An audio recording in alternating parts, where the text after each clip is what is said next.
turn it up.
just like me, not into you. Say, you think you could deal, you know nothing there. I want something real, not the custom. I don't know why I feel nervous on buy this. you a drink, keep you company. I'm sorry, that's all it I've done the long name. It's Valencia. my fault, my bad. The word's out, but you weren't ready for it.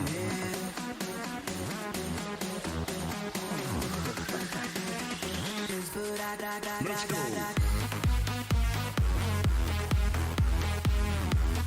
One on the screen. Oh, you can. Yeah, the name. That's the long name. Circuit Ricardo Tormo.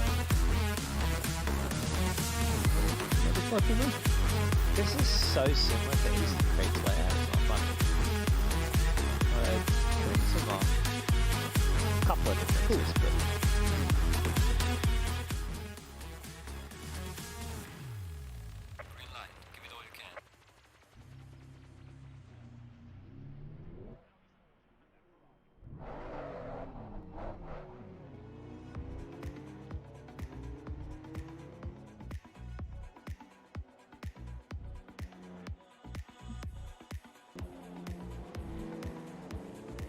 Oh, they got a Dillon corner. That's turn 2.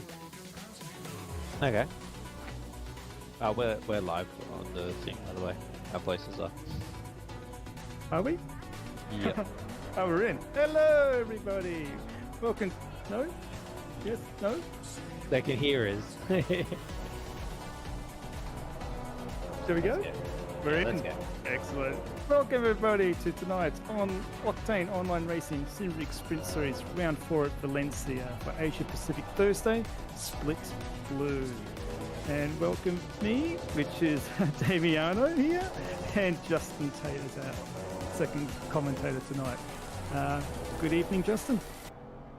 Good evening, David. Hope you're doing well. How'd the Enduro go on the weekend?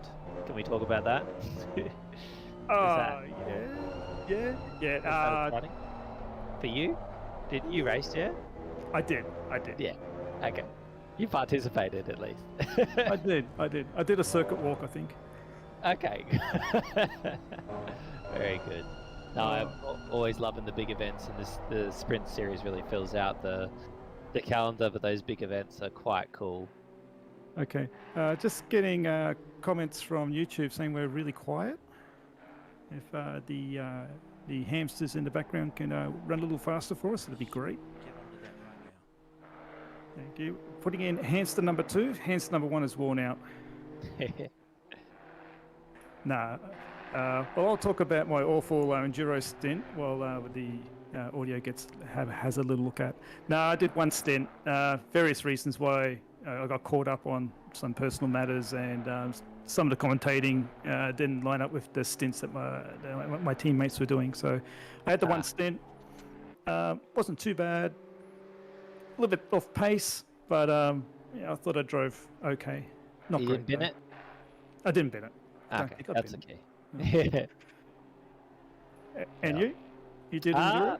No, I did not do the enduro. I was busy this weekend, but I was, I always just enjoy the enduros. The ones that I've been a part of, they excite me, and I always try and catch up and see who's fast and what's going on. Okay. Just in the YouTube channel, we're asking for a radio check for volume control. Anyhow, qualifying's on. Been going for 3 minutes, and look who's at the top. R. Smith in the number 27 BMW out driving Payne in the BMW, in front of Johnson in the BMW and Vinteniger in the BMW. Yes. So everyone's in a BMW. Yes, obviously. Yeah, it's the M2 round. I was totally thinking, I'm like, there's something different. I'm like, does the people always look like this and sound like that? No, okay, really cool. Throw something in there. Yeah, it was a new patch I heard, and everyone went for the meta car. Very good. Well, this should be exciting. Is it a stock setup, or is there can you play around, and are we doing completely open? You can tinker. The car doesn't have that many setup changes available to you. You can change dampers a little bit, some springs. Maybe anti-roll bar, tyres, camber, front ride height, rear ride height, and a couple other bits and pieces. But you can't go all in. It's probably about a third of the settings you can change. Okay, cool. Yeah, it's just I guess it has a lot less wing and adjustments and all that sort of stuff to the GT cars, and or if it has any. Oh, that rear wing looks maybe adjustable if it was. So yeah, it probably doesn't do a lot to change it though. No, very very slipstreamy sort of cars, very even. Very cool. We've got some times coming down. 144 is pretty competitive. I'll be looking at a low 144 from my race that I was in last night. And also we got another, still a bit quiet there, so I think hence number 3 will be added to hence number 2's shortly. So is this is split blue still? Is that right? Yes, that's correct. Yep. Okay. So this round is just the M2 round, a little bit of alternate car driving, obviously, that we can see here. Just a little bit of something different. I actually found the car quite challenging to drive. It was very, very narrow window on how to get a good speed out of it. If I went a little bit deep or missed the braking, it was nearly half a second for every corner. So right, tricky. I found it tricky. Yeah, some of the lower horsepower category cars, the issue is if you lose a little bit too much speed, you don't have the power to bring it back up, and you're just so much slower down the straight if you get a little bit wrong, or it feels like it is anyway, and it can add up real fast in a more momentum-based car. Oh yeah, I can certainly appreciate that. One of the interesting things I found from my qualifying last night was turn 1. Track limits are huge. You can go off the rumble strip onto the green stuff and you're still within the limits. But after turn 2, you go a tiny bit off at the limit. It's very inconsistent. Okay, so people that have done a bit more practice here than others might have a bit of an advantage. And It will show, yeah. And probably we might be seeing some drive-throughs if it's, if you can comfortably run 4 wheels off the track without really hurting your lap, but you're going to get a penalty for it. That's often a dangerous thing for drivers, because it's pretty tempting to go, oh yeah, I can drive there, that's not too bad, and then bang, get a penalty. Yeah, I think that happened in the first race last night, which I think was, I forget which colour it is for last night. There was a couple of drive-throughs for limits, I believe. I didn't see any in split blue, the second one, and the third split yellow. I haven't seen yet, but it definitely can happen. Okay, and what is the race format tonight again? If you could remind us. Race format is a 60-minute race with 1 mandatory pit stop for tyres. Fuel is optional, so you can either top up fuel or go full fuel to the end. Pit window starts after 5 minutes and ends 5 minutes from the end. So as we see Maddox go through turn 1, I believe that would be a valid lap. Okay, yes. So we've got only 4 pros here tonight. So the pros not showing up, not any of the front 3 runners actually. Yeah, I noticed. We are series. This Mir is counts for not points, there. yes. It is. It's not just a fun round. Well, you are right there. I didn't mention that. It's a full points round. You're correct. Yes. Yeah. So interesting. I mean, I guess a lot of those top guys and girls probably put in a lot of effort and maybe needed a break or something after the weekend, but. Yeah, it's strange to see everyone down to P5 missing. Having a well-earned rest. I know some of the pro drivers did some big times and some hard work for the enduro round, so probably still recovering, unlike myself where I took it easy. Oh, Mia's in chat though, so she's going to watch. Well, Or that's she's good. joining the server. Wonder if she has a setup ready to go. Speaking of which, don't forget to like and subscribe, everybody who's online and watching. Yeah, don't forget, every time you watch a new stream, it gives you another ability to like. For those that are used to the old Twitch thing, and you just sit there. Yeah, you can interact with this stream. Press the like button, helps it in the algorithm. Lets YouTube know that you like this sort of content too. Oh, that was a bit wide there. Because I'm watching a replay. Oh, it's a very safe line through there from Vintiga. So just recap on the times that we got. We got 1:44.7 still for car 999 Vintiga. Maddox 0.3 behind him. 0.4 is Falconer, and then we have an AM in 4. Just a tiny bit behind Falconer. Yeah, he's gonna give up on the lap. Sorry, I just that line, he missed the apex completely there, and trying not to butt in, but my oohs and ahs came out. Oh, always bump in, always jump in when there's something good going on. Always jump in. Yeah, was he doing the Damiano line, which is like miss the apex by a car width? It was pretty wide, and he immediately gave up the lap, like just pulled over and stopped the second he did it. So, Thomas is flying again today. We're enjoying this GT2. It's a GT2, right? No, it's TCX, which I think is touring car. I don't know what the X stands for, but it's a touring car class. Extreme, touring car extreme. We're gonna. Pretty extreme. We're gonna add jumps in the middle of the track or something like that. No, that'd be cool. Well, they do. Turn 12 when we get there is a very nasty sausage curb on the right, and oh wow. I've seen some guys get on two wheels, and even there was an interesting roll from a replay somewhere. Oh wow, I can't think of the last time I saw a car roll in this game, because its physics tend to keep pretty plated. Yeah, it was quite amusing actually, because it looked like it was in slow motion, because the car's going so slow, so it was dipping over. Howdy Malik, good to see you here. Hope you recovered from the weekend. And, oh, I haven't checked. What splits Mullen? I can quickly have a little squiz. Let's see. Do I see his name? It would be one of the nights he's not commentating, I assume. He's on tonight. I'm just not sure if it was this one or the next one. I think it's the next one because he wasn't on their timing charts just before. Yeah, he was mentioning that that the racing can be quite good, and he's right. There's been a lot of 5-car battles happening. Oh, cool. Very nice to see.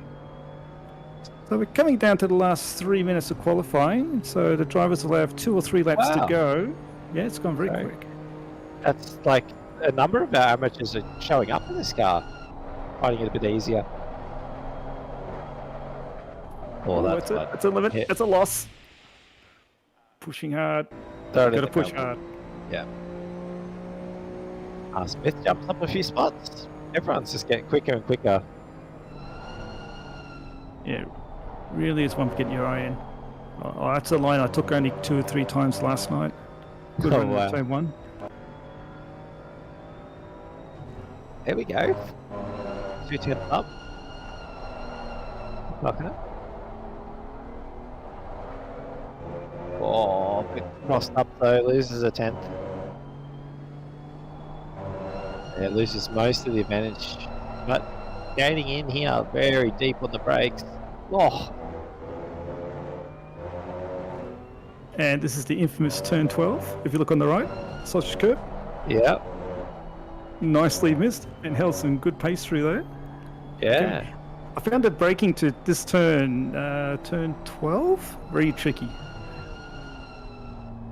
I'd say there's a bit of, quite a bit of time left in this lap. Like, he went 2 tenths up, then almost back to even, then back to nearly 2 tenths up again. There's a lot of time as he jumps up 1 extra spot.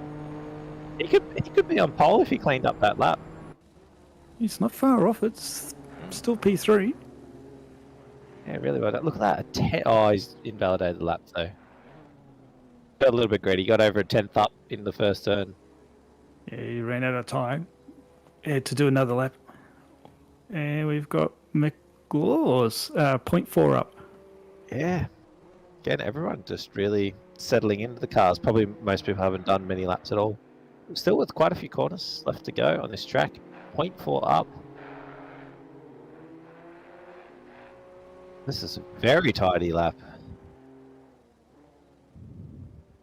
How does he go here? Nice. Clean, hits the apex. Pulls another 10th up, but doesn't quite get it. Oh, and invalidates on the exit. Oh, no. Frustrating. Yeah, just ran a bit wide. Oh, here's Eric Scarney in a BMW again. Yeah. Doing well. Yeah, Scania, our second place person in the Pro-Am. 6, 7 tenths up. 6 tenths up. This is good. And a nice exit, actually. Going to be 7 by the end of the straight. Just nice and clean now, Scania, not too hard. Gets a little bit of sausage, but not too much. 7 tenths will be a really big improvement, probably 10 spots. It's going to be nearly 8 if he gets this clean. Whoa, he's look deep. at that. That's deep, bit deep. He's lost a lot of Oh. speed. Yeah, so he's broke a bit too late there. But it's going to still be about 5 tenths. Yeah, it looks crazy when you watch the live delta, but that means he's overshot. I know. So, I did it. Yeah, it's very typical. Like I still remember a day where my mother drove a go-kart and she set the highest speed of anyone on the day, but she also ended up in the sand trap. She didn't brake pretty much the third one.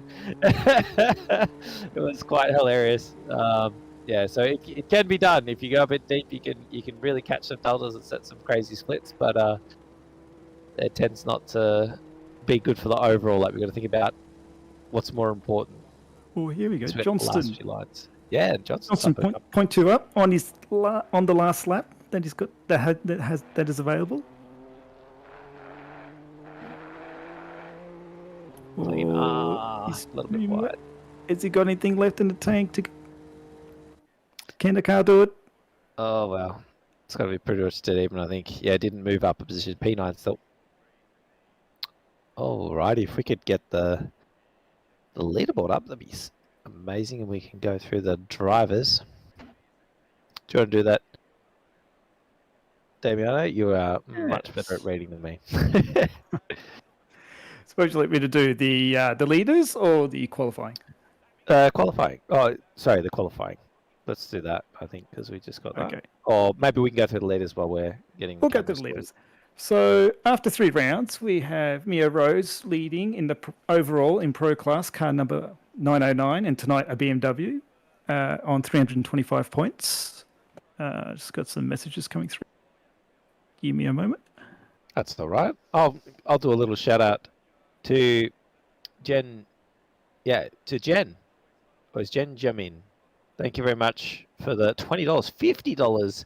If there's no yellow flags in lap 1, can't we do it this week? Oh, wow. Wow, the pressure's on. Yellow I almost flags. feel like jumping in there and be like, no yellow flags, boys and girls. Let's get through. Everyone's Well done. Thank you disqualified. very much. I really appreciate you supporting the channel and supporting OOR. Yes. Thank you, Benjamin. Thank you. And I'll quickly go through. Paul Britt, car number 3, 3 rounds, 315 points. Ferris Stanley, car number 73, 300 points. Sliding down to the Pro-Ams in position 7 overall. Shaw Bub now, 3 races, 205 points from car number 165. Eric Scarney, overall 9, car number 195, 170 points. Ray Smith, car number 27, 136 points. Sliding down to the AMPs, overall in P21, leading AMP, George Cook, car number 14, 96 points. Ben Thomas, overall 23, car number 201 on 87 points. And finding the last person is Aaron Thomas, car number 91 on 66 points. Is Aaron Thomas related to Ben Thomas? They're exactly the same last name. But they've got different nationalities, though, as their flags. So, I mean, could be born in different countries and be brothers or something. But depending how far you go back, we're all the same. Anyhow, qualifying.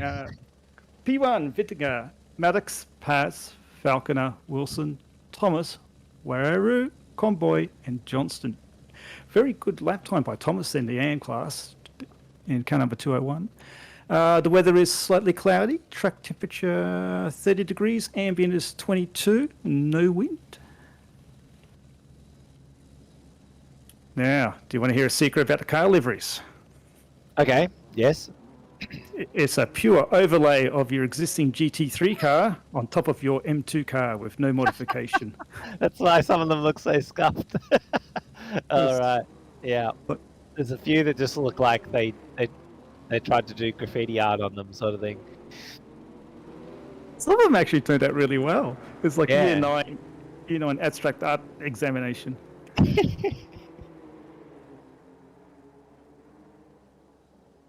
Oh dear.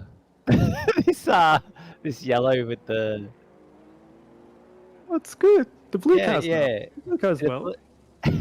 This red actually turned out right. I think the car looks good. It's a safety car. That's why he's. It's red, so it's faster. That's why it's out front. Yeah. Wow.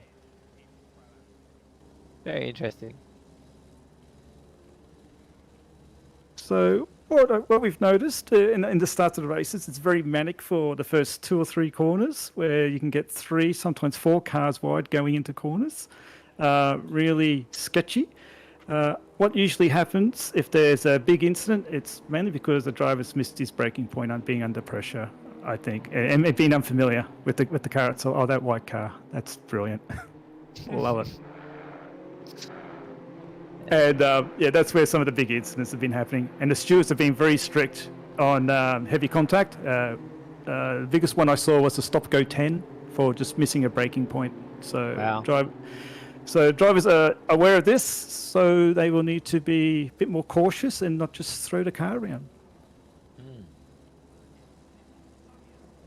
You have to admit, some of the liveries actually do look, somewhat coherent, and then some just look like stuff went everywhere. I think the more simple designs turned out quite well because there's less lines everywhere in the wrong spots. Yeah, yeah, I can see that. Oh, cars double row lineup now. You want to trust me with the call for the start? Yeah, if you want. There's no wrong answers here. Hopefully they line up nice and together. There's a few gaps already. It's going to be tricky. P4 needs to squeeze up a little bit. And we're away for the 1 hour of Valencia M2 race. A couple of cars going wide on the first corner, taking a wide line, getting prepared. No one seems... But there's 4. Can we get a 5? Need a 5. Braking to turn 1 seems pretty good. 3 wide, definitely going through turn 1 there. And we're looking at Thomas in the middle. Convoy's had a reasonable start, hasn't lost anything. No yellow flag. Oh, is that a yellow between turn 1 and turn 2? Looks like the bet's off. As Convoy's pressuring Wararu there. And it's settled down very quickly. So the leading is Vettiga still. We'll wait for the first sector to get finished first. Going through the cars. I'm really surprised. Everyone's settled down quite well. There's a yellow flag between turn 1 and turn 2. It's probably just a bit of positioning for the corners. So we have Vettiga leading over Maddox, Paz, Falconer. Convoy's had a ripper of a start. Johnson, Wilson, Raro's dropped a few places. And where's our lead amp? Thomas, he's dropped a few spots as well. As Gendamos has taken over lead amp. Yeah, maybe Thomas is the cause of the yellow flag. It might have just been a dip of the wheels off the track, possibly, because he only lost 6 positions. It wasn't anything too crazy. Yeah, no one's miles behind, so that yellow flag, like I said, I think it was just someone with all 4 wheels off the track and then regathering it. Oh, as we've got someone actually right off. Oh, we've got a pile up, I think. Numbers going everywhere. It's 3, 4, 5. 5. Oh, there's cars off everywhere. Never mind. Wow. As yet, no safety car. Everyone's still push. Oh, we've had a teleporter back to the pits. Who was our lead am at one stage? Kendamos. Unfortunate. Yeah. Oh, look at all the amateurs. They've all dropped right down. Wow. There must have been a big bundle. Yeah, that turned 12. I wonder if anyone ended up upside down as they all pushed through Doan corner, which I just found out before the call. And that's Cart 99? Carter? I think that's Carter. Oh, that's another. 559. Right, there's another car off, 201. Oh, reversing. Careful. Watch your rejoins. Challenging to get back onto circuit. The cars have really spread out very quickly. There's a few more yellows. Well, quite a few more yellows. People are pushing. Must be some oil down. Yes. Oh dear. Well, it's not rain, so that's for sure. Track temperature's gone up a notch. And now we have one strong pack at the front, the mid group, and some trailing guys at the back. Let's see if they can pick up their speed and rejoin, have another battle group going. That would be wonderful. So looks like, yeah, I was going to say we're about to join this battle at the front as the leader has zipped away, 999, and yeah, everyone's sort of just getting in the groove of things, I'd say. At the front pack's been pretty settled by the looks of things. No one's had anything too major happen. So, this will be a lovely helicopter shot. Coming onto the main straight. Pass seeming to be pretty racy. Being the lead Pro-Am. just waiting for them across the line to see what their lead pace is. Qualifying was 1:44.7, if I recall. And P1 would do, $155.5. yeah, it takes a few laps even at this pace to get the tyres up to temperature. And that extra fuel that you're going to be carrying to get you to at least sort of 30 minutes or so. It all adds up. Yeah. And again, in lower horsepower cars, that affects you even more than higher horsepower cars. Oh, so your strap would be a fill up or run full fuel? Fill up, yeah. So when you have less power, the more weight you put in it, the more it affects your power to weight ratio than if you have lots of power. Yeah, I remember when I was doing the Porsche Cup, a little different. I was doing it full fuel. I did try the same thing with the BMW, not knowing any different, showing my inexperience there, and I went full fuel, hoping for if it rained at any time, I was prepared. I didn't need to refuel. Yeah, that is a thing to do. As the pit window opens, at the moment we've only had two cars teleport to the pits, I think. Car 277, can't be a 777, had just left the pits.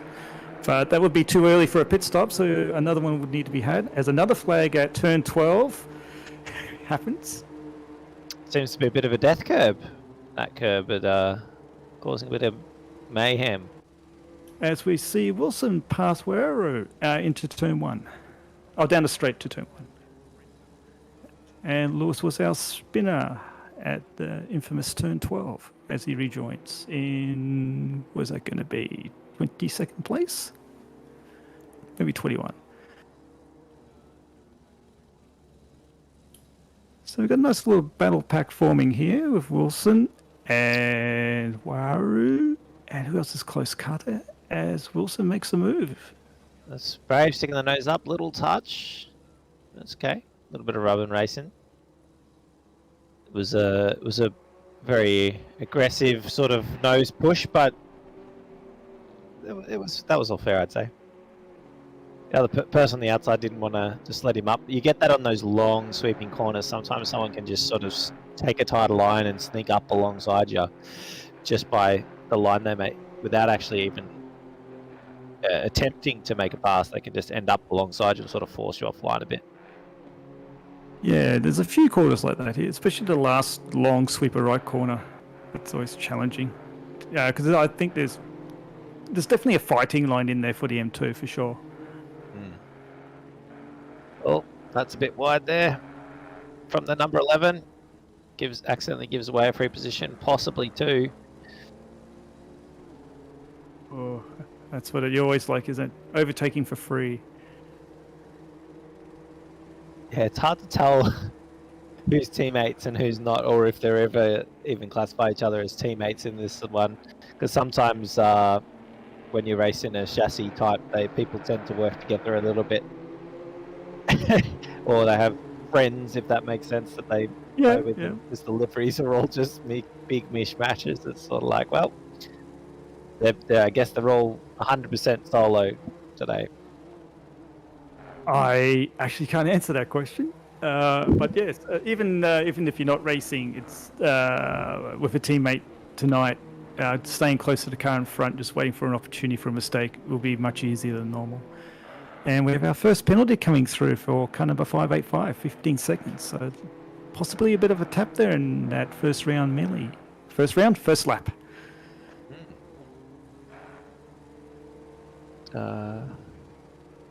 Yeah, again, our lead pack seems pretty settled at the moment. Nothing really happening up there. All the action's back in the pack at the moment.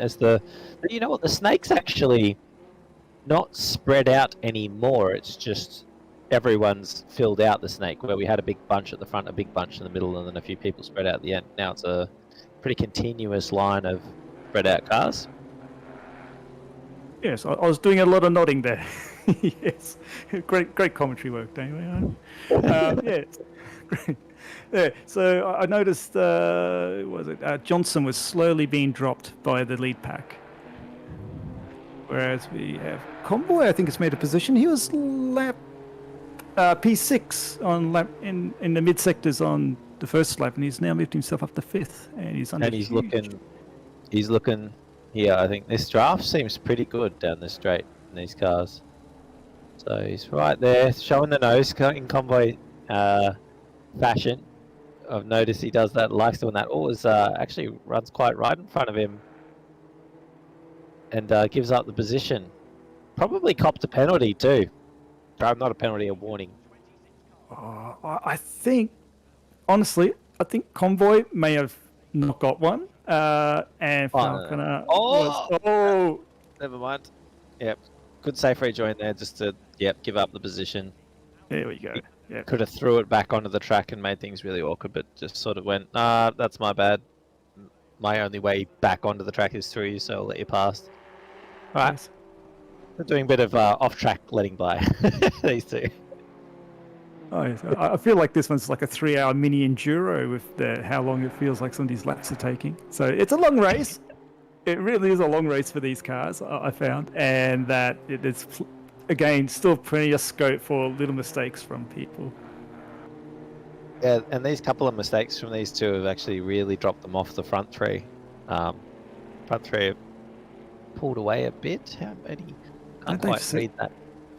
Nearly 4 seconds now, is it? We are checking. Checking? Yeah, it's 4 seconds. Nearly. Maddox is 1 second behind Vitiga. Pass is 1.3 seconds behind Maddox. Then Falconer 3.8, and Jamie right on top of him. Yeah. So, yeah, again, just. Ooh, the closest battle we have is for P16. We have Wood, Appreciato, Cook, Lawrence, Mike Crick. No, it's only 3 cars. The timing just updated. So P16, 17, 18 running very close together. And then from P20, 21, 22, and 23 also close together. Nice work there, Mr. Chopper Cam. He's just staring at the ground. He likes doing that Chopper Cam when it's on the above one. But it wants to go in between the cars, but for some reason it can't pick you at once. Yeah, the camera takes a while to catch up. Must be focusing. Maybe they're a bit fast, these BMWs, a bit too fast for the cameraman. You're so mean. No, it's flying. I know he's completely not in control of it. He said, let's go to the cam that should be the one that's just staring at the ground. Oversteer move. Yeah. Pushing very hard, Appreciato. It's a good job by Payne, yeah, staying up front. Yeah, this is a very spicy little battle. I should have joined tonight's split. I should have, because I would have liked to have seen people's lines going through. It's pretty good. Oh, he's pushing very hard. Yeah. Must be running a very daily setup for being exceptionally aggressive on the throttle there. Wow. The car doesn't seem to stop too well either, does it? Oh, the ABS has gone nuts. I didn't know. Here we go. This is turn 12. What gears you take it in 3? And pushes out. Okay. And then 4th. I was trying to take that one in 4th. And that wasn't the thing to do. Trying to roll the speed a bit more. Yeah. Oh, as Payne goes wide on the exit. Wood's gone in a bit short. I think he's got the run on him, Wood, on Payne. And Preciado's catching both of them. I think for Preciado, he'll have a go at turn 2, but we would have a look in turn 1 on Payne.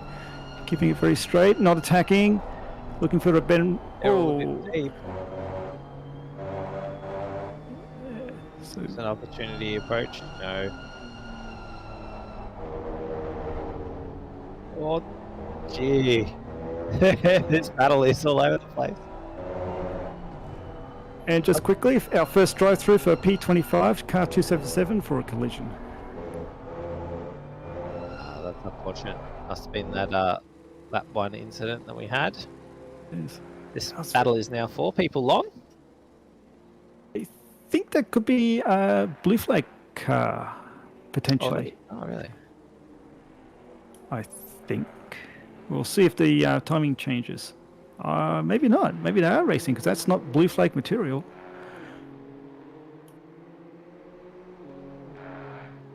Yeah, this battle is just a constant 2x2 at the moment.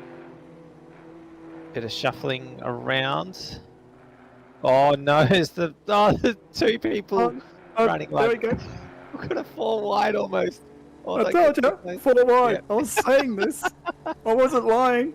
No, I mean 2 of them were off the track, but it is technically 4 wide, I guess. But don't bring facts into my story. But it's yeah, everyone sort of baited each other, and now it's a 6-car battle. What's going on? Well, that's how you do very it. spicy battle in the amateurs. This is great. I want to see what they are. Just across the line. Here we go. So, Payne, Cook, Preciado, Wood. Is it Lawrence? Yeah, Lawrence. Yep. Yeah. All less than a second gap between each car. And I think Thomas is caught up to the back as well. Thomas was quick too. So Thomas was qualified P6, remember? So he could be coming through really quickly. Yeah, I think his best strat is to just hold tight and just let other people make mistakes. Yeah. And they're all pushing really hard. I wonder if they're starting to overheat their tyres a little bit, a couple of them, with how much they're sliding around. Oh, good question. I'm not sure on that one, because when I was pushing hard, when I was driving, I was just wearing out my rear left for some strange reason. But, yeah, that's the way I was driving. And Pettibridge keeping close to the group as it's also caught up. Oh, which group is he with? Oh, he's in the Pettibridge, Crick and McKellar group. Yep. This group just seems to be infinitely long.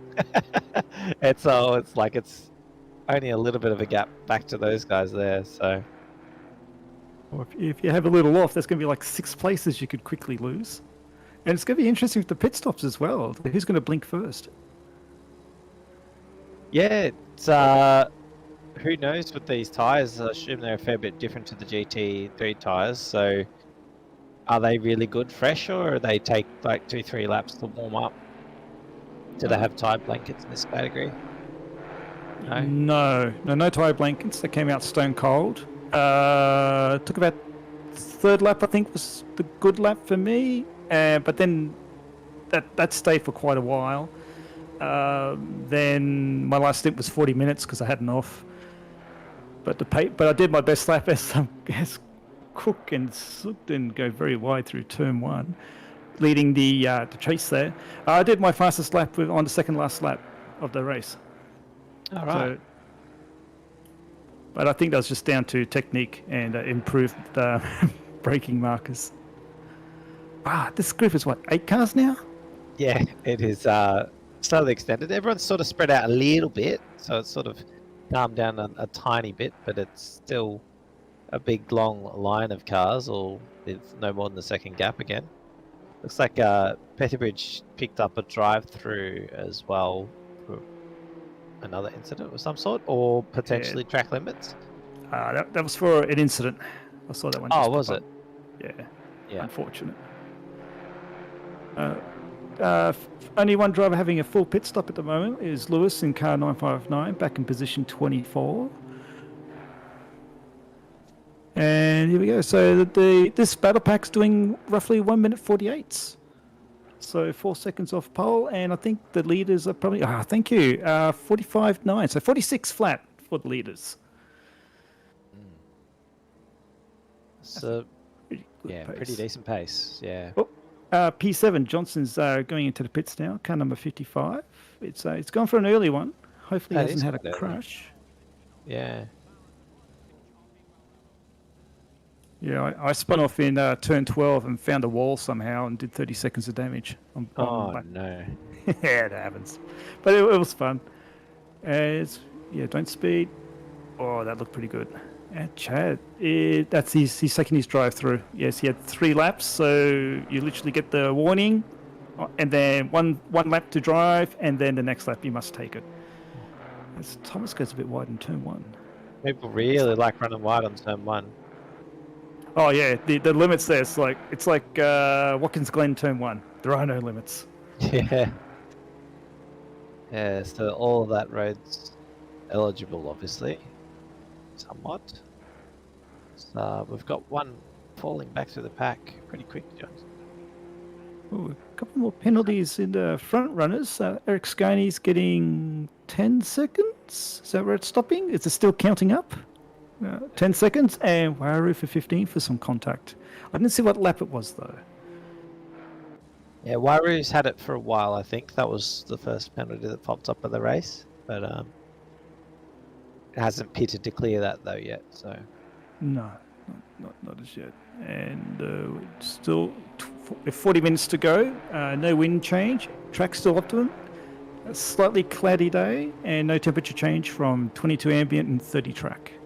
So it's probably going to be clear running till the end of the race. yeah, with 0 wind Ks now, that's odd. But obviously Yeah. it's nice. Yeah, don't look at the flags when it's 0 wind, and it gets weird. I think it's an updraft. It's alright. Swirlies, that's what they call them. That's it.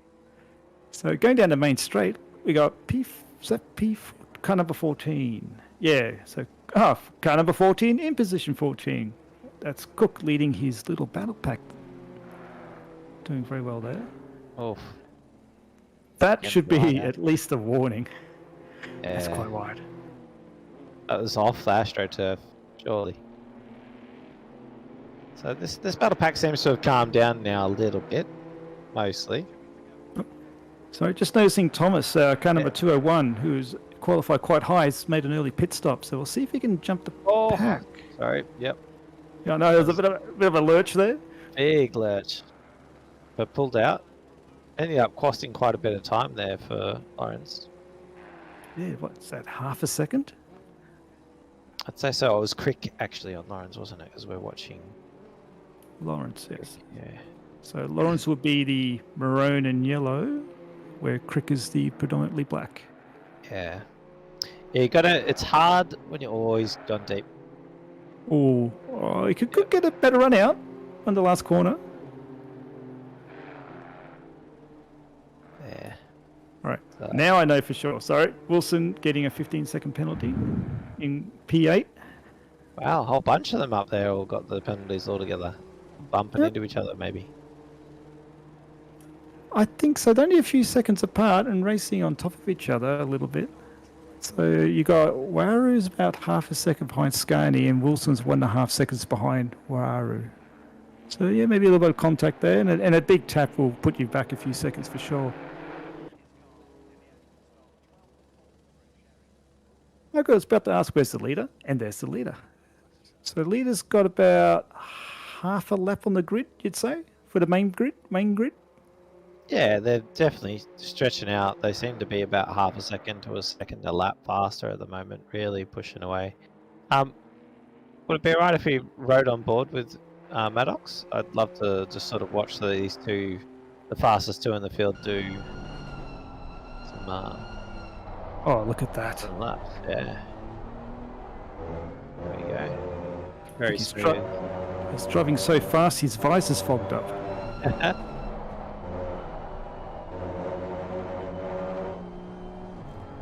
Yeah, looking nice and clean. You can really see how little the inputs were with the further back in the pack where you had people really seesawing on the wheel. Look how smooth he is with that wheel. Like barely moving it.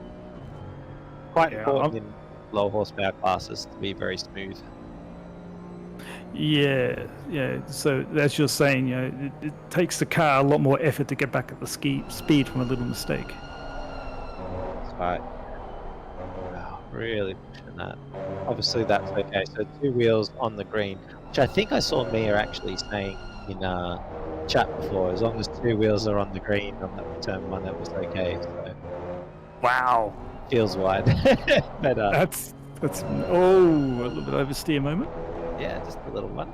But again, didn't overreact too much to it. Yeah. You can really hear the tyres working hard though, can't you? Hear them sliding around. Oh yeah. I'm impressed. You can see the brake foot move around as well. A lot of trail braking happening as well. I'm watching that this time. Yeah, the pedals they're quite cool. This corner will be interesting. On, slowly off. Actually, off quite quick. I thought it would have been a longer release. It depends on what part of the track you're doing here. So this one will be long because of the way it sort of tightens up on itself. So you want to keep adding. You don't want to be going too slow at the entrance because it's not that tight yet. But then needing to add more and more as we go around. Little stab at the brake. I saw that. Now this one, turn 14. I'm very curious on this, how he does it. I'm literally just watching his brake foot.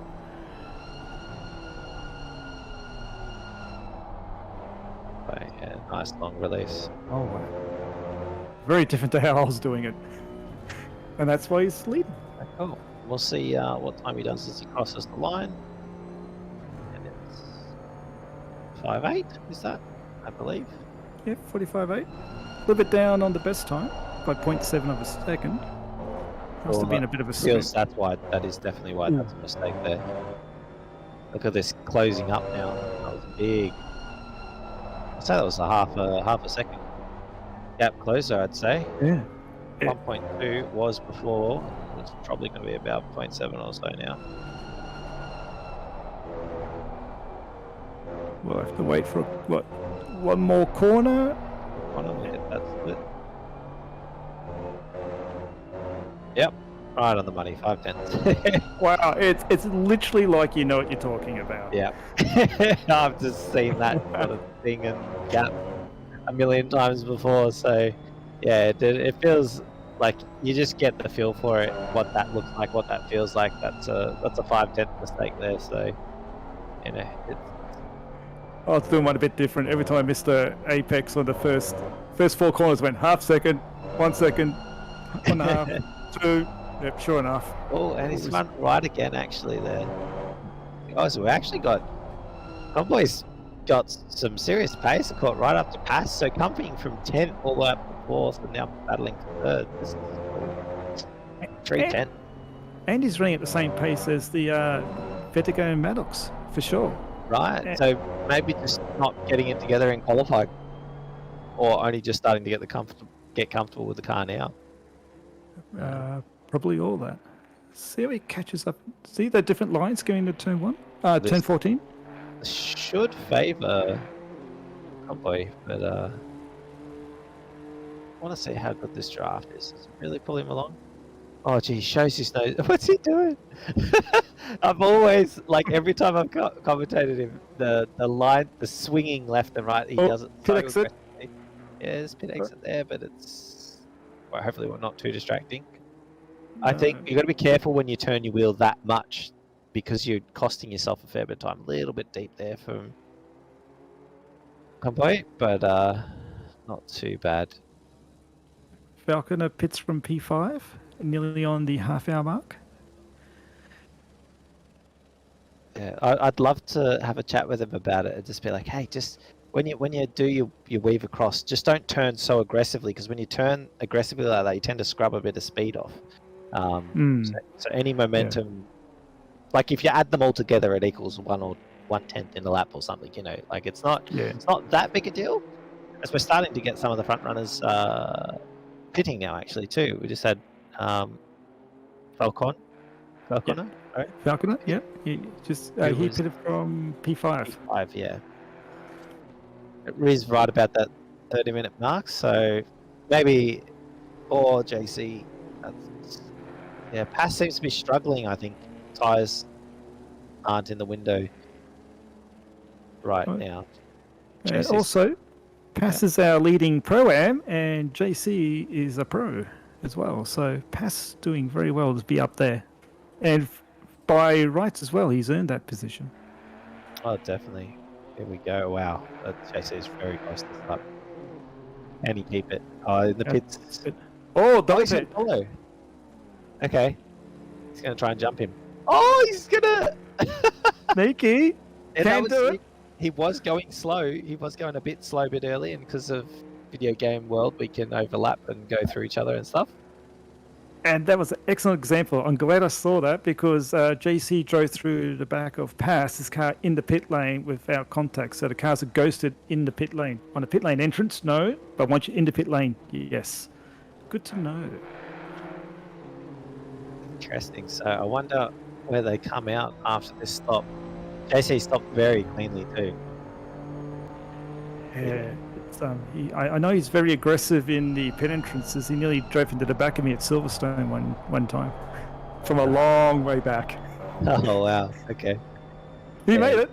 He's sped for sure. Nope. You sound like me. You just want to make sure that you're definitely under the speed limit, and you know, even if that means slowing up 5 or 10 meters before the line, that's okay. I'm okay with that. And then JC's like, nah, he's practiced his braking markers into the pits. Yeah. Which is a thing you can do if you want to save extra time.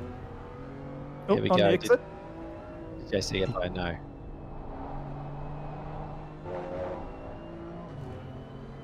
So I don't think he got the Pass. front. Yeah, that looks like Pass still in front. Came out. So that would mean two very good. Yeah, two very good pit stops. Yeah.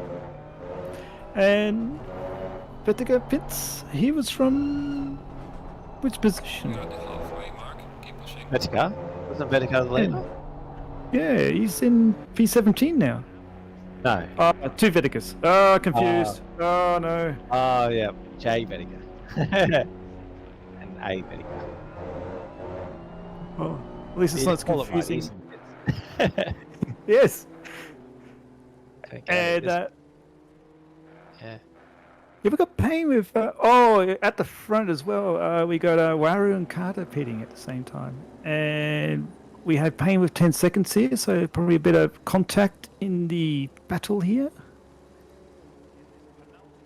Just Very tight. This battle pack sort of cooled off for a little bit, but it looks spicy again as we've got a big send in the background and a little send on the front foreground. And there's a yellow flag. I think there's someone going to the pits early. Oh, another pit stop race. Yeah, I'm not sure if whoever that is. It's hard, you can't tell their car. It's like I don't know whose car that is.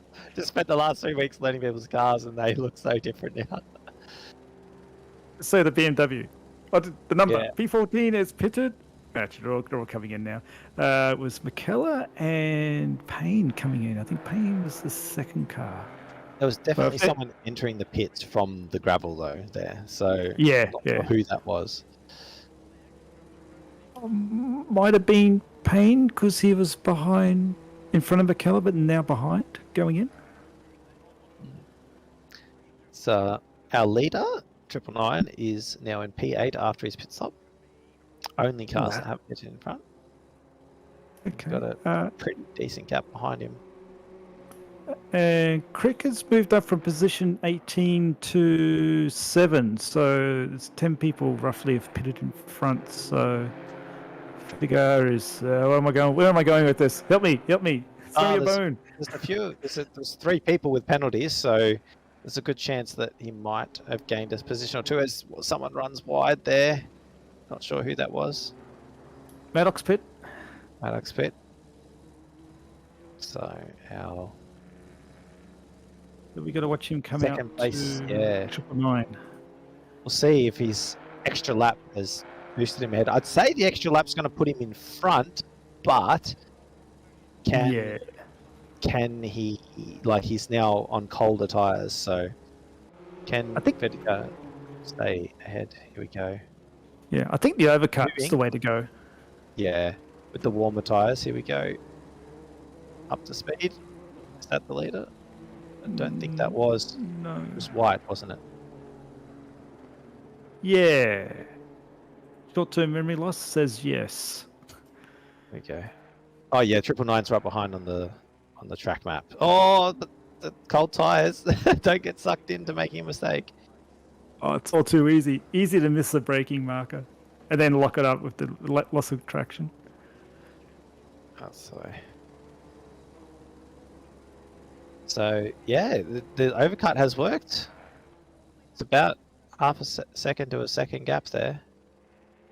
Hopefully this traffic doesn't really get in the way. It's not traffic though, because it's just someone that hasn't pitted. Technically, it's racing. They're not really fighting for position though. Is he doing that to let him by? I think he's just letting him by. Either that or it was an honest mistake. It was a very clean mistake.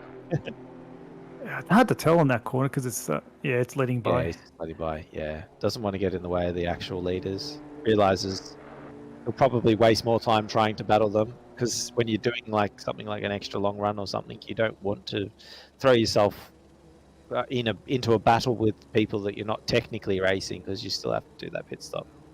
But wouldn't the lead driver who has not pitted, wouldn't it be better for him, not him, for the driver to allow the cars behind to overtake naturally rather than jump out of the way like a blue flag?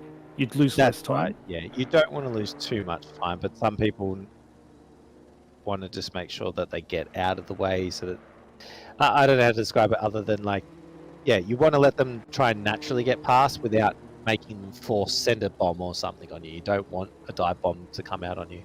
As this is looking tight. Is this pass on? Is there a blue flag? Yeah. Oh, what? That is very, very wide. That was Convoy. That was Convoy. Coming back? Pass. Here comes Convoy. So JC throwing it way off the track there. He's not listening to your advice of don't throw it. That's all right. He didn't take any wild swings down the straight, but ended up that's good. Braking way too late. So that's okay. Just watching a quick replay. He must have really kept the boot in because he did lose too much time. Yeah, missed the braking mark by about 10 meters, I'd say. I thought it was a week. Yeah, feels like it when you're a passenger in the car.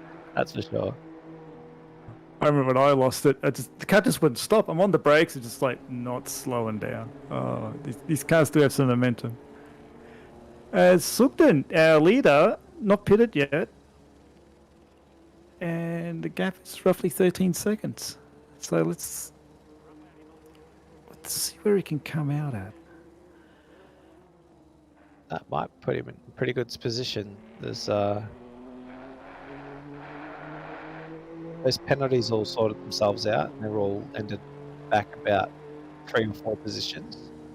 Yeah, it's kind of ruined the racing, all those penalties. Thanks, stewards. Yeah, like you ruined the race by doing what you're supposed to do. Nah, good stewarding is always well valued. I was going to say after they ruined someone's race themselves. I know.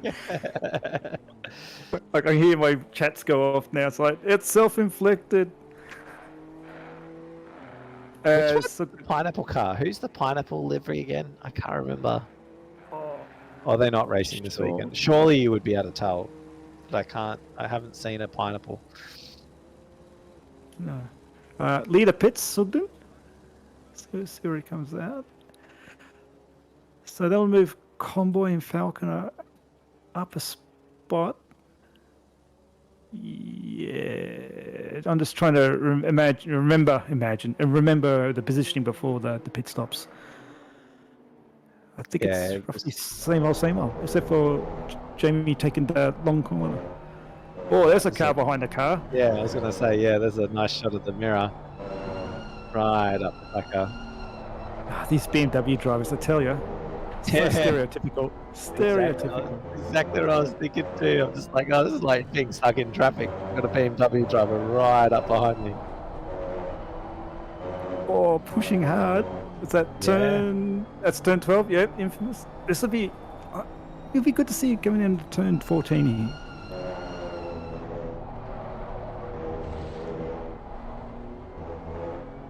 That's a very nice exit from Maddox. He tried to get him cut in deeper.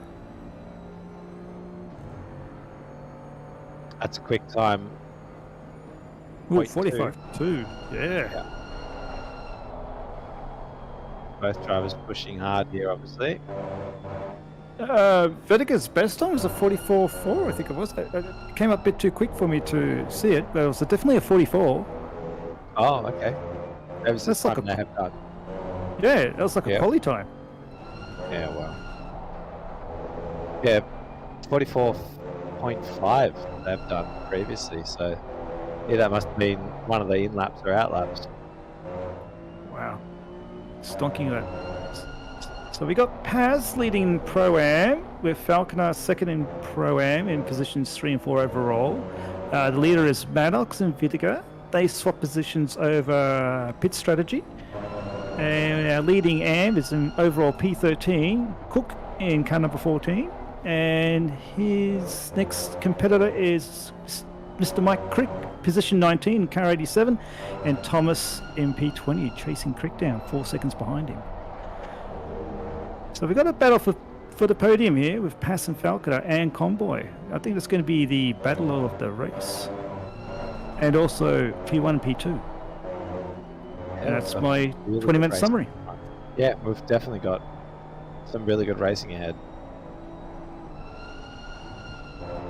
Look how deep Maddox goes here. It's like they run 2 different lines. Quite interesting. Yeah, he really cuts it in. And really, to me, I may have it wrong, but it looks like it's really oversteering to get the car hooked in on that last corner. From Whittaker. Definitely has a bit of understeer. I'm not sure if that's just that corner or if that's... Oi! Yeah, wow. I think Whittaker missed his brake mark, or Maddox just slowed a bit more unexpectedly. Yeah, one or the other. But again, good job avoiding 100% right. Thank you. Like it's not really one or the other. You know, I mean, it's just Whittaker was caught napping there a little bit and had to avoid running into the back. Yeah. I don't know. I don't think Maddox slowed it up a lot more than normal. I think Whittaker just broke a little bit later, or didn't get on the brakes as hard. Is that lap traffic? Surely, getting through that so cleanly. Yeah, nice, letting out the way. Easy to do in the M2s. Just go off the accelerator, because like an anchor. Alrighty, so this pack's spread out a tiny bit now. Breaking news, track temperatures dropped to 29 and wind has kicked up 1 kilometre an hour. Whoa! JC! Forgotten how Missed him! he's forgotten how his brakes work this race. He's had a number of just flying off the end. He's pushing very hard. Is this the replay? Yes! Oh! Yes. Wow. Spicy. And a good move by JC. He knew he wasn't going to make it, so he turned away from the car to go to the outside the circuit, so there definitely going to be no contact. Yeah. A little tip there that we get told. Yeah, exactly. You don't want to end your own race and someone else's by creating contact, because damage is one of the worst things. Sliding wide, you can recover from that, but if you wreck the car at the same time, that's pretty much all she wrote. Especially when it's for a valuable position. Like, Yeah. like all positions are valuable for sure, but we're talking about a podium here. Oh, yeah. This would move. This is going to move JC a fair way up the leaderboard if he can finish in the top 5. Considering Oh, a bunch of the guys and girls in front of him aren't here today. well, definitely will. Because I've already noticed in the table there are a couple of drivers that hadn't done from round 3. They only done 2 rounds. That's right. Stanley's not here this weekend again. This race. Normally motorsport's always on the weekend. I'm a bit slow in the uptake, but I've only just read it. There's a Mr. Neil Alexander who's having a birthday next week, so he's missing a round. Oh, okay. Happy birthday, Malik. Congrats on turning 21. Oh, an anniversary. Oh, I shouldn't have said that. Congratulations Yeah. on your 21st. Get the key to the house. JC wide again, by the looks of it. He's pushing very, very hard. He gets still on track. Yeah, that's what I mean. He still can pull out a P3 here. Again, yeah. Hopefully he hasn't damaged his tyres too much with these couple of off-track excursions. But and he's just got to get his head back in the game and focus down and go fast like he was at the start. It seems that the average pace has really picked up though. Drivers have got new tyres and they're getting their eye Yeah. in. Adam Buckman is, just pumping out some pretty fast times, which the leaders were doing every lap in the first stint. So, Yeah. The leading P3 quite P4, fast. 12 seconds off the pace, which is not too bad considering. A little bit of battling there.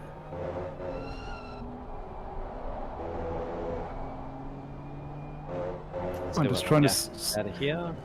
trying to see what's happened in our mid-pack battle. See everyone's fleshed out. Yeah, it appears that everyone, is really spread out. Everyone's more than 2 seconds apart.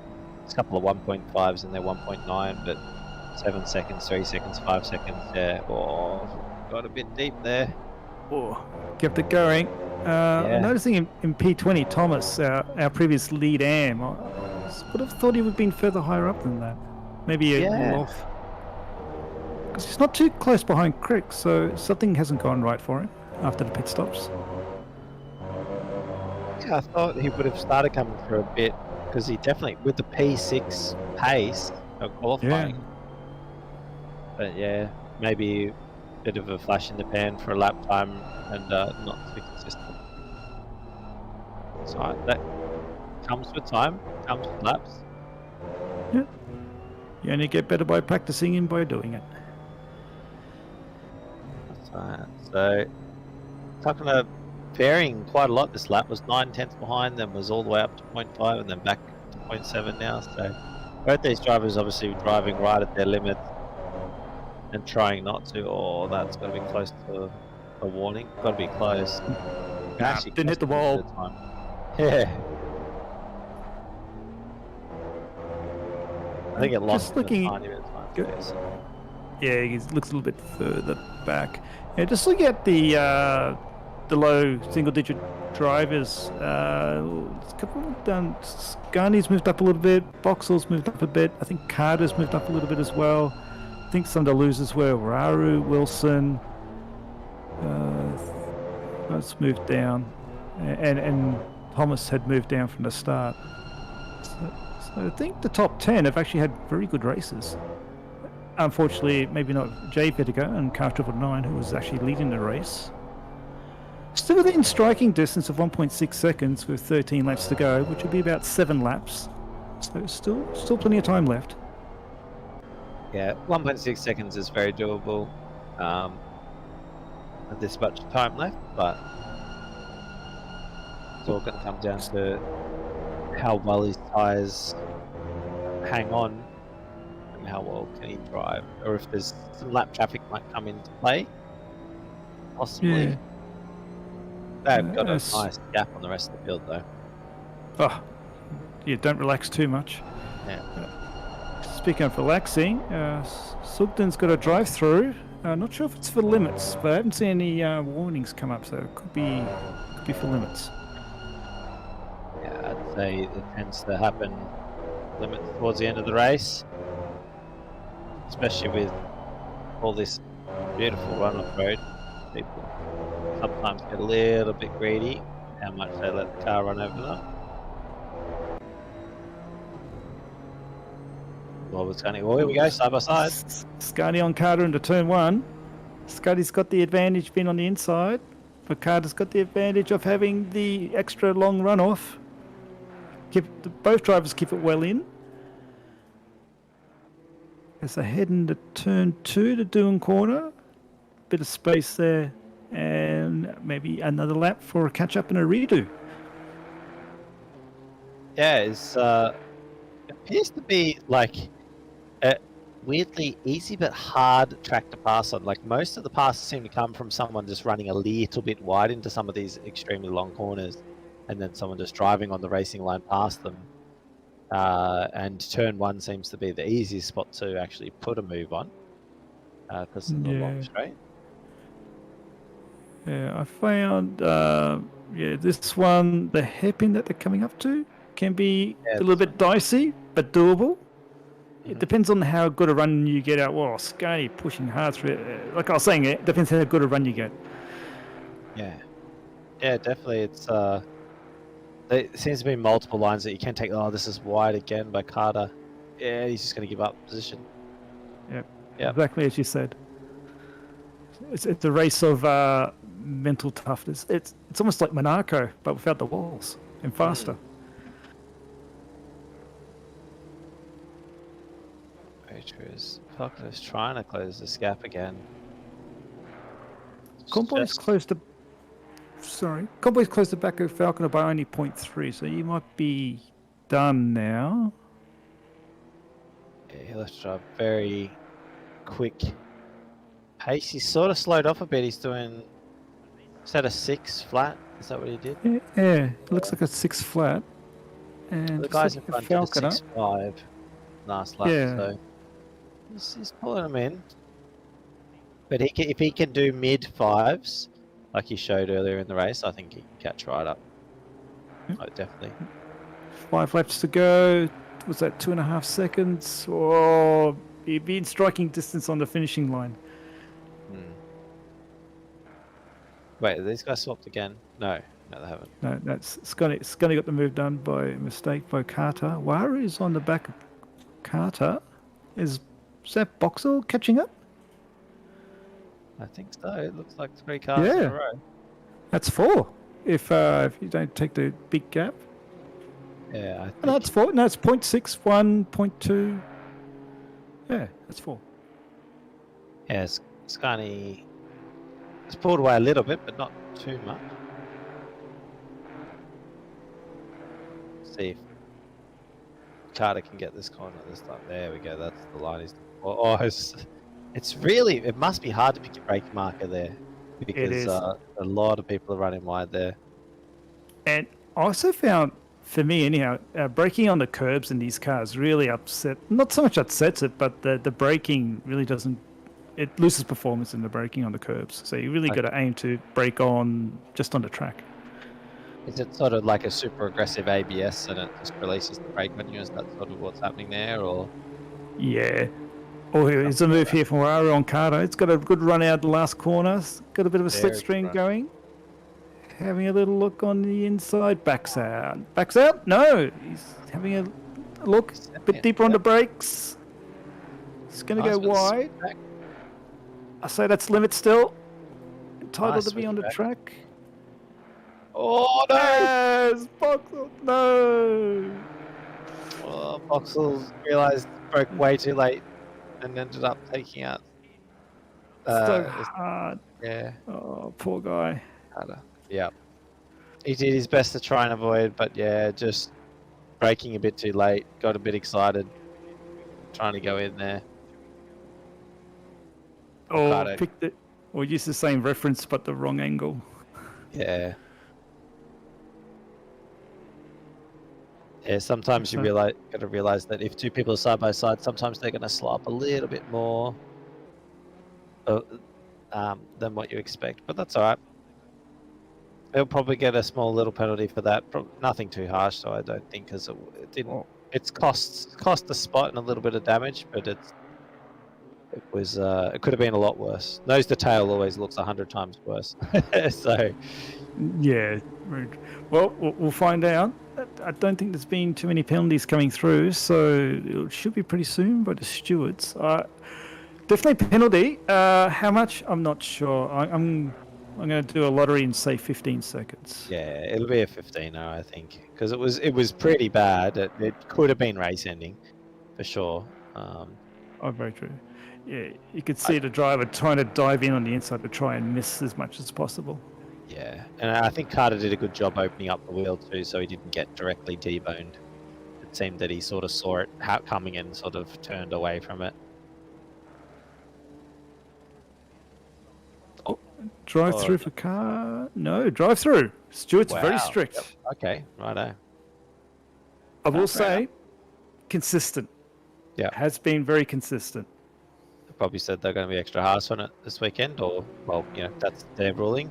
It ticked off a number of boxes, which is off the track and into the side of someone's pretty bad. So, yeah. Yeah. I think it's one way to get people to not go super aggressive, and I think they're trying to not. Sorry, Justin. I think they're trying not to stop the diving. Is the main reason for that. Yeah, exactly. It was that they also got to view on board and all the telemetry and stuff, and they could have seen what happened. What the decision making was. Yeah. Oh, our previous lead. That's a track limits one. I think so too. He's pushing very hard behind Crick. They've been nose to tail for a little while now. How are our leaders going? Convoy is now 9/10 behind. Oh, he's caught up well faster. Really fast. Yeah. Vetica is 1.3 off the lead. Pass is it's still looking for that timing. 15 seconds. Then Falconer, Convoy, all within 1 second of third place. It's 19 seconds from pass. Yeah, those front two are just bolted. Absolutely bolted. They're in a class of their own, those two. It's a pity we didn't get more of the front running pro guys and girls, because this is actually 5th and 6th fighting for first and second in the championship. So yeah, it's a points round, so missing out on points, if it's important for you, you've missed out on important points. But if you've got a decent lead or you can get them back again, nice chance to have a little rest. But it's all strategy at this time of the circuit, and it's also a very intense part of the racing. We're about halfway through. This is the midway round, 7 rounds. So this will put Robert. This will put Vetica in the lead of the championship. It would do. It's that important. Like, it's that much of a difference. In fact, it'll even possibly put Maddox in second if he wins. It might even put him in first. It's actually pretty tight between these two. Depends on how many points different they get for first to second. I'm trying to remember what that is. And there's also points for qualifying too. So that's right. Yeah. I didn't take a screen cap. Oh, Convoy. Oh, who's on the outside there? That was Maddox as a back marker, I think. Because I think Paz is still in front. Convoy went a bit wide and Falconer in the middle. Any timing changes, and there's a car just in front of Falconer, the black one. So that would be Pass. Yeah, that'd be Pass. The pace on it seems to be Pass's pace. Okay, so probably 2.5 laps left, I'd say. That's my guess. Maybe 3.5. Depends on when the leaders get across that line. Who are the leaders? I'm trying to see it on the screen. It's 140. It's not. They're going up they're turning into turn 15 now, right-hander? 12. Yep, 12 before the big okay. long curve. Yep. So that'll be, 20 seconds? That'll be 2 minutes 30, at 1 minute 40 a lap. So 2 more laps, maybe 3. There we go. Oh, I'll cover all the options. Yeah, it's any one of those. We're going to get laps. It's the last lap, but the lap before the other one, before the last one after the next one. Murray Walker. I miss him. 140. Yeah, no, we're only going to get this lap and the next. Yeah. So he's got a 2 more battle laps. in front of him. Oh, nice. Good job. Letting him pass. They're racing and letting pass the leader. I like that. Oh, no! Oh, no! Oh. You know what that's going to be. Never mind. That's it. It's a drive-through. And that was a commentator curse I've ever heard one. Yeah. You said that's a good let through. Yeah, and then bonk. They continued to race the next corner too. Oh, that's a good catch then. Convoy still behind Falconer and Pass. These 3. Oh, he loves going so deep tonight. He's trying so hard. Yeah. This is the battle. This is great.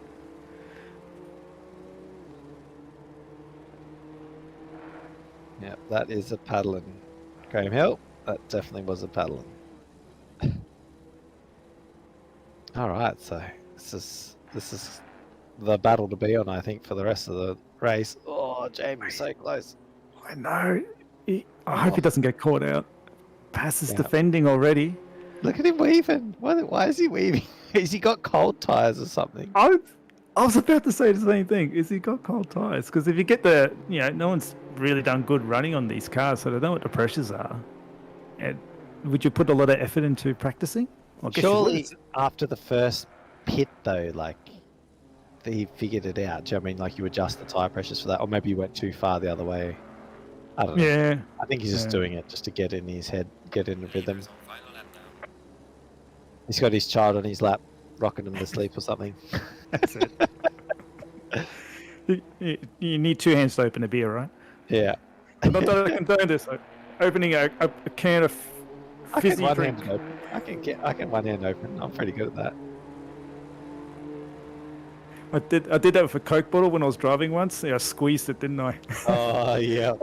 Looks like there's a move by Falconer going to turn 1 on Pass, and convoys get close enough behind to pick up any pieces if there is any contact. Drive to the racing line, convoy. That's it. Nice. That's going. what we want. He's done it. He's going to get 2. He's got between them. Going hard.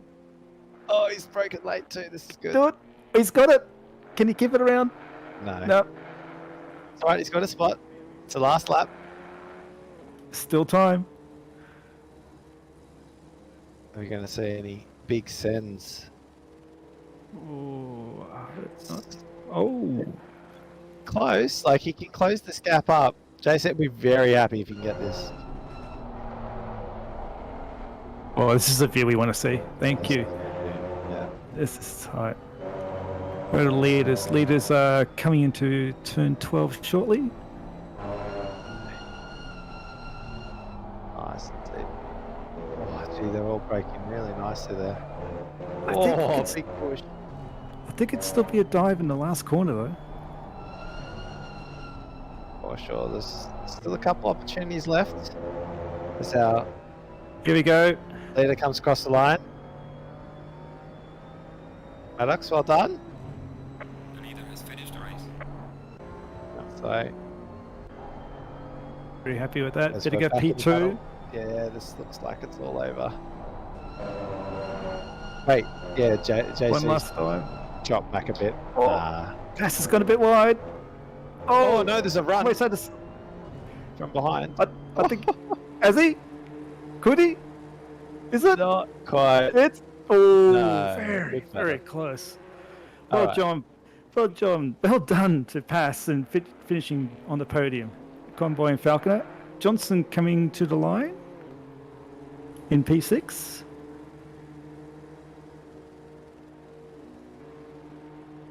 That's going to move JC Ooh. a fair way up the leaderboard as well. And that's a top 10 finish for Scani Waru and Wilson coming through 11 small seconds behind. No, 1 second behind. And Carter. I think that's Scani's second top 10 finish. Yeah. Good Good stuff. job. Done. Oh, lead AM finishes P11. Well done to Cook. That's going to extend out his lead in the AM class. By a long way. Yeah. McLaw's Fettica car spinning out because they've had enough. Handbrake and turn at the end. A few more. Oh, it's a close run to the line now. So that was a three-way from Fettica, McKellar, and Vauxhall. Yeah, that I was know what I hilarious. said. I know what I said. There was 3 cars pushing closely, No, I was laughing at the way you went across the line. sideways. Yeah, like they're out of control across the line. And there we go. And that was Wood finishing in P14, where Mike Crick had a 30-second penalty at the end. I'm not sure that would have put him out. So, Oh, really? round 4 at Valencia for OLR Simrigs Sprint Racing. We had top 10s. There's Maddox, Fettiger, Pass, Convoy, Falconer, Johnson, Scone, Waru, Wilson, and Carter.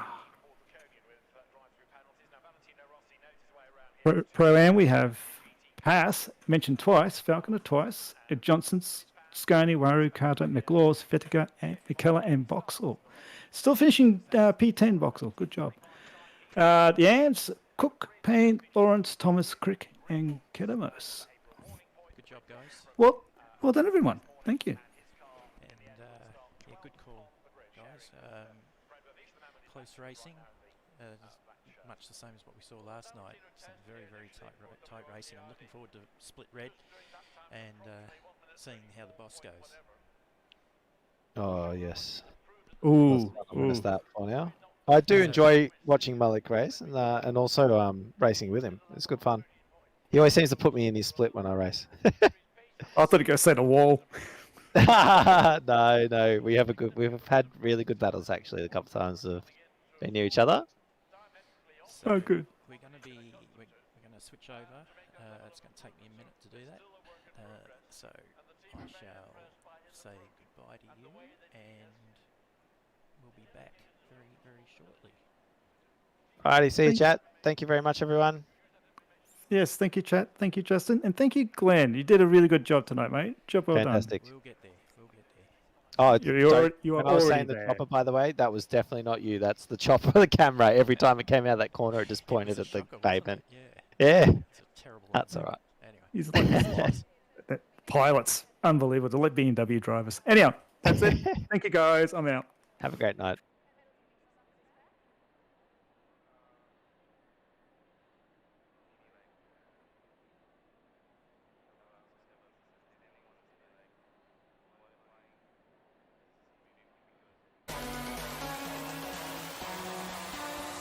See you walking past me down the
light, green light. Go, go, go.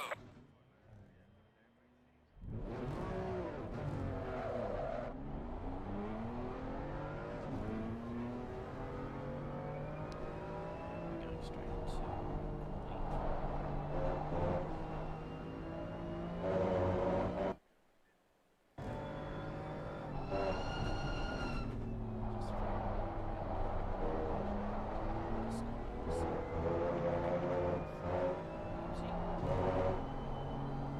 Might be Glenn. How are we going?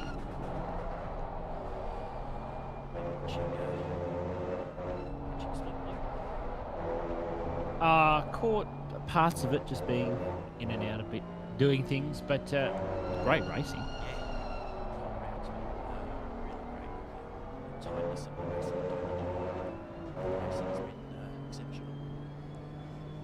Yeah, yeah, very close at the end there between those two drivers. I really like that.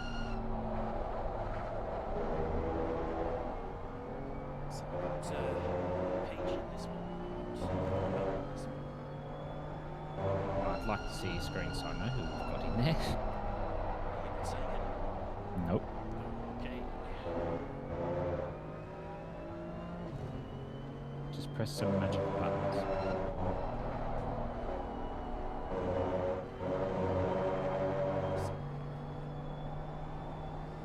Just a tad. Just a tad. Let me have a think.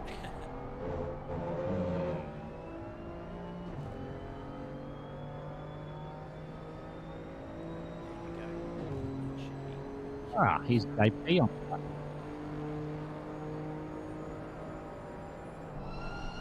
First flying lap 2, so won't be quickest in the world. Nice run through there though. Through turn 1. I actually haven't driven a lap of this track since it's come out yet. Whether that's an embarrassment to the track, I don't know. Ooh, nicely done though. I've seen how you take the track and he's almost taken it sideways through there, but nicely done using all the curb. You can really use a fair chunk of the track limits here, and I can only assume that quite a few of the drivers will plan to do that. Coming around though, sweeping right hand. It's a tough one to get right. Goes wide a touch there, which is nice, using all the track available to you. Let's have a look around to the uphill section. There's not a whole lot of altitude change here. There is touch in the back end of the track, but it's a nice flowing track in comparison to a lot of the other tracks in the game. A lot of people seem to rate this just because of how it flows from corner to corner. Coming around now, been a fairly clean lap so far for JP. Nothing really to complain about, but I'm keen to see how Bossman goes.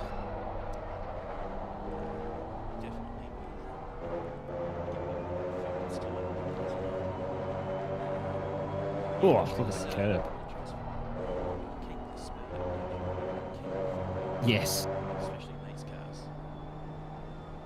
Yeah, absolutely. And, you know, the M2's a whole different beast in comparison to, you know, what these drivers are used to in the GT3 cars. As of saying that, there's no real rotation there from JP's M2s. They're going to come across the line, give the drivers a bit of a good banker to see on the first fly. We're at 144.1, so a nice little banker there. Let's see what the other drivers can put in.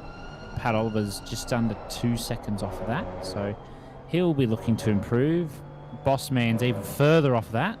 Withers is just stuck in front of him. Corey Sweet's 1.6 off. Powell's 1.4 off, so good first lap by Sonikas by the looks of things.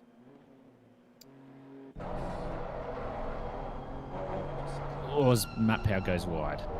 And here he is. Neil Malik Alexander, Bossman we call him. Here he is in the M2. This is his first race in too long. I don't think he raced anything last year, and I think he might have done 1 or 2 whole races in 2021, so he's very excited to be back out on the field. Currently sat in last, but we don't pay attention to that. He's screwed that up a touch, but that's okay. What is his team name?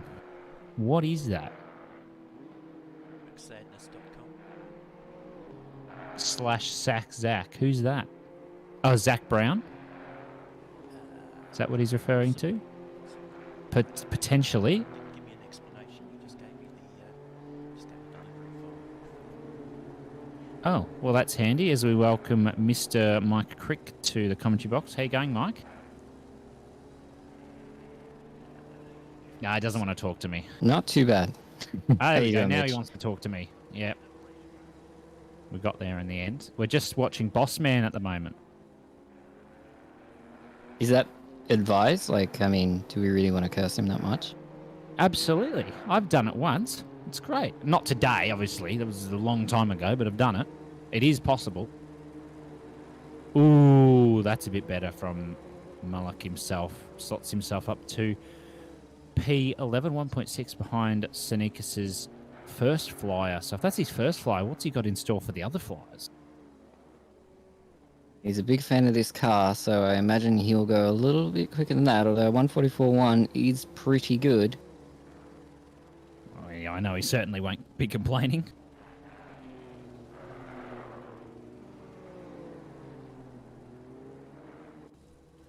Look, ooh, Fernandez is off. Only half a second off. Senikis now currently leading the Pro-Am class by half a second to Ramez Samuel now as Shady Samuel comes across the lines. Going to go no faster, so still sticks himself P3. Literally exactly half a second off JP Senikis. Coming through turn 1. All of the track limits through there. Coming down turn 2 now. Let's have a look if there's any time to be gained. So later apex through this turn 2 than drivers seem to think, but that's more than okay. Coming through down turn 3 and 4. Have a look now. He's 2.5 tenths up, so he's definitely going to look to improve on this. Get in front of Fernandez, maybe jump on the front row, but we'll keep an eye on that. Yeah, you can see just how easy it is to lose a little bit of time as he gains a few tenths there, but watching your delta here is very misleading, I find, because if you just lose a little bit of momentum at this track in these cars, it costs you so much time. It's very easy to just watch that delta too much and just psych yourself out of it. That's exactly right. So almost 3 tenths up is Shady Samuel now, coming down to the tighter end of the track, down a little straight before the bumpy mid-speed right-hander that catches a lot of people off. You've got to use as much curb as you dare as he goes wide. Still keeps it within the limits, though. It's really quite amazing how much of the track you're going to actually use through there. Coming down to the final quarter now. On the brakes early, you'll need to get onto the curb if you can, and does so. Loses a bit of time on exit, though, but it might get him enough to get past Fernandez for now, with 7 minutes left. Yep, jump safely into that P2 position for now, but as you can see, it's just so easy to lose that time. The smallest little mistakes here, and it just really costs you in these cars. Yeah, absolutely on board now with Pat Oliver, who's currently half a second up. So this is going to get him up a good number of positions if he can hold this one together. Nice line through there. Lovely livery at that too. Looking really nice. Coming through the right-hander now. Could have used a bit more curb, but that's okay. Runs wide. Loses a 1/10.5 because of it. That's no real worry for him as long as he can get up a few positions. He needs those couple of tenths to make that possible. Gets a bit of time through the final corner. Not too much though. 3 tenths though. That's going to put him up towards Mullock in the top 10. I don't think it's going to get him quite there. Almost does though, so that's a good job. Yeah, good lap there. Pushing up into P11. I don't know how he's not sick of ACC after doing the Suzuka 12-hour basically on his own on the weekend, but here he is still at it. P11 at the moment, and I reckon he's got more time in it. Oh, absolutely. And speaking of people who have more time in it, here is Alexander once again. 6 tenths up he was, and he's still 6 tenths up, gained a lot of time through there. So coming up to the fast right-hander now, let's see how much curb he dare take. All of it, and done perfectly there. Didn't quite get the exit right, maybe a touch too much on his part. This is definitely going to get him up the top 10 though if he can hold this one, lay it on the brakes, get a good exit. There's 7.5 tenths up, so this is going to be very nice. Going to get him close to the top 5, in fact. Just going to probably come under 7 tenths up, and does. Let's see where this puts him overall. P7, so that's a really good lap from Alexander there. So we look towards someone else on a lap. Here is Grant Begg, in fact, who's just 2.5 tenths up. That's going to get him up a little bit further, I believe, looking at that. Yeah, just in front of Alexander there. So good little dogfight between the two of them.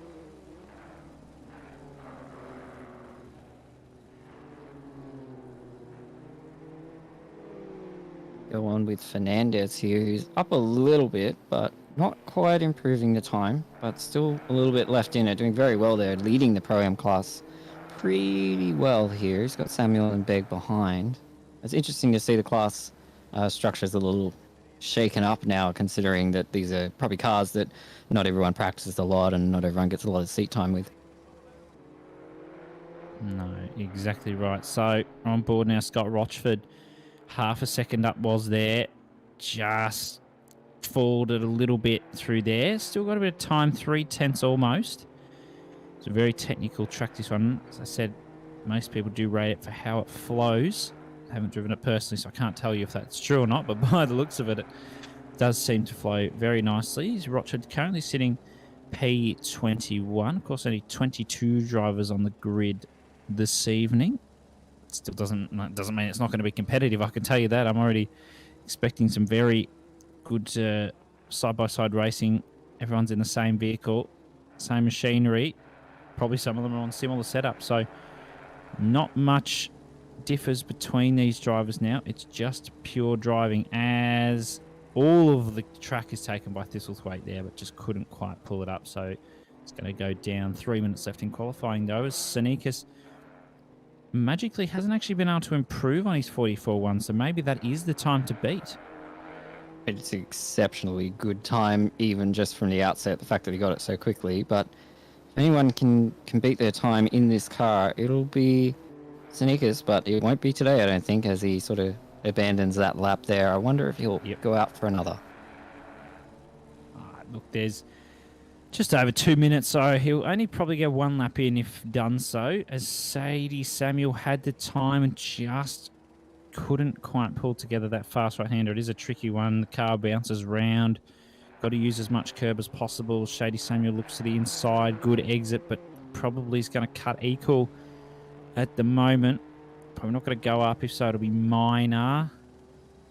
And it's the same lap as he did before. That's amazing, as Matt Powell now was 3 tenths up. Just didn't quite get the exit through there. But, I mean, looking at this, 1 tenth is, you know, a few positions. 2 tenths, a few positions as well. So he looked there nicely, as he's almost followed another M2 through there going wide and has lost all the time that he gained. Still a good half a lap, third of a lap to try and gain that time back. Currently Red Delta, though, goes green on exit, but goes a bit wide, so he's going to lose that again. Coming up now, fast right-hander needs to use as much curb as possible here without impacting too much on the lap, and does so. Very nice.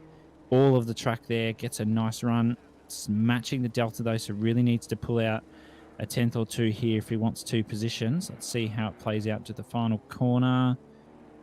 Can't quite pull it up. Didn't quite get to the apex. So he's got one more lap in him with just under a minute and a half to go. Yep, still some potential for our drivers to make some better times. Unfortunately, Pally's not going to quite get there on this lap, but still in P13, so he's still done very well there, and he's got another lap to go, hopefully, if he's got the fuel. Samuel continues his charge to try and beat Sneakus. He's up 2. He's held on to it this time. He's actually managed to maintain the Delta. He's up just 2 tenths. Can he maintain this through this final turn? Take all the curb, as Mitch was saying earlier. Yes, he's up 4, but he's not. He's just lost the exit there. And it's just, these cars are extremely frustrating sometimes to do those hot laps in, because it can be just so easy to lose time if you're just a little bit late on the brakes or a little bit early. I feel for Shady there. Yeah, absolutely. Dreyer, though, coming down final corner, 3 tenths up. Get him a few positions, so come across the line. Lost a little bit on exit, though. That's okay. Might get him up just behind Grant Begg, I dare say. Maybe even in front. Just in front. Very nice.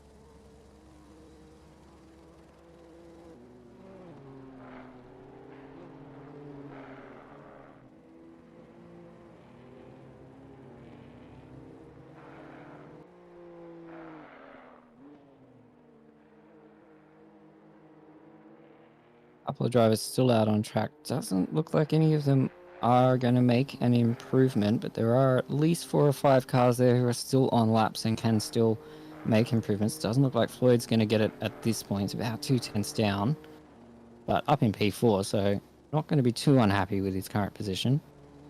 Yeah, absolutely. And they've still got a 60-minute race with a pit stop to get the moves done. A bit of strategy in there as we see a couple of drivers coming across the line to finish qualifying. Corey Sweet will be one of those drivers who he's down at the moment, but he's gaining time through parts of the lap. Sanikas is in the pits. So that first lap from Sanikas was the one to beat. He couldn't actually capitalise any further. Sweet just goes deep, and there's 2 tenths gone there. So a real tough one for him. His teammate and friend Floyd just in front of him in P4. Fernandez in the Pro-Am class, and Sweet's had enough. Yeah, fair enough. Yeah, abandoning that lap. Not going to improve, as we see Withers here try to improve his position. Doesn't look like he's going to make it. We've got one more car behind. Who's the car? Number 71 has not improved their lap either. And that's it. That's our final order for qualifying. Yeah, that was quite a lap from Sanikas to actually put that in the first lap. And if he couldn't beat that, what hope did others have? Shady Samuel came close, but just wasn't close enough, unfortunately. So drivers now going to get their setups ready, get the race strats ready. And as you can see, their liveries don't make sense because they're not the M2 templates. They're GT3 car templates, so that's why they're off. Yeah, it's interesting how, some of them work, some of them don't. Some of them it's like, oh yeah, that one doesn't look half bad. Just depends on the different liveries that people have as to whether or not they look good on the M2. But it's interesting to see the ones that do work.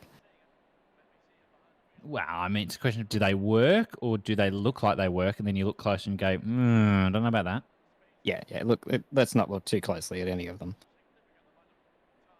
No, we won't. Look, ooh, that looks all right until you look at the black on the right, but we'll ignore that. Yeah, so Sanikas there, obviously going to be on the pace pretty much. And he wasn't even that far off that delta as well. So it looks like, sort of those low 44s are a very capable pace for him on the low fuel. So it'll be interesting to see what his race pace is like. I imagine he can sort of just drive away with this if Shady doesn't get too close. But these cars are definitely interesting to race with. I think they're much better race cars than they are sort of hot lapping qualifying cars. As we go have a look at our lovely liveries here on the grid. Yeah, like they can... Your paces can vary quite a bit. I mean, as we saw there in qualifying, with people, losing, half a tenth within a corner kind of thing, you can really lose a lot of speed very quickly. And that does mean that it keeps the racing a little bit closer and can make it a little bit less predictable when you're in traffic. And especially with the very suggestive brake in these cars, it does make for some pretty tight racing. Yeah, absolutely. And look, that livery just does my head in. Bloody Ben Dye, I think he knows that we just are over his very bright liveries and still continues to... Maybe he just wants us to know it's him. Maybe that's what he wants us to know. Yeah, just making a statement, making sure we don't miss who's there. Yeah, that's right. So 20 seconds until the drivers will wait for the safety car to come through. Then we can start a rolling around full start of the race. Currently 23 ambient on track, 31 degrees track temperature. So drivers probably knew these conditions were coming. No rain on the radar at the moment, which is unfortunate because I wouldn't mind seeing some rain racing. But we'll wait now. Safety car will come through. There it is. And then Sanikas will make his way round and the rest of the guys will follow him in a single file, and they'll get their tyres and brakes nice and warm. Yeah, interesting to note the track conditions there. It is quite hard wearing on tyres, Valencia. It's especially in the GT3 cars, it's definitely something you have to keep an eye on. But in these M2s, it's not as big a concern. I think towards the end of a stint, if you're doing sort of your half an hour and you're really, really pushing and stuff, you can see a little bit of tyre drop off. But it's not as big a concern as it would be in those GT3 cars, but it's still something that they want to keep an eye on there, because 31 track temperature is it's still pretty significant. Yeah, absolutely. And the guys will have to keep their eyes on the graining of the tyres. Probably not going to come in too much here because they've got that pit stop and they'll have those fresh set of rubber. But you never know. You might see something drastic happen. Someone spins and their tyres are gone. Or there might be someone who's overheated their tyres and they're sliding around. So hopefully all the drivers have taken that into consideration. 31's not going to be too damaging with the drivers, but certainly any higher and the drivers would start to think, how am I going to combat this in the race? But hopefully for their sake it doesn't go up anymore, and I don't think it will over an hour, but we'll keep an eye on that.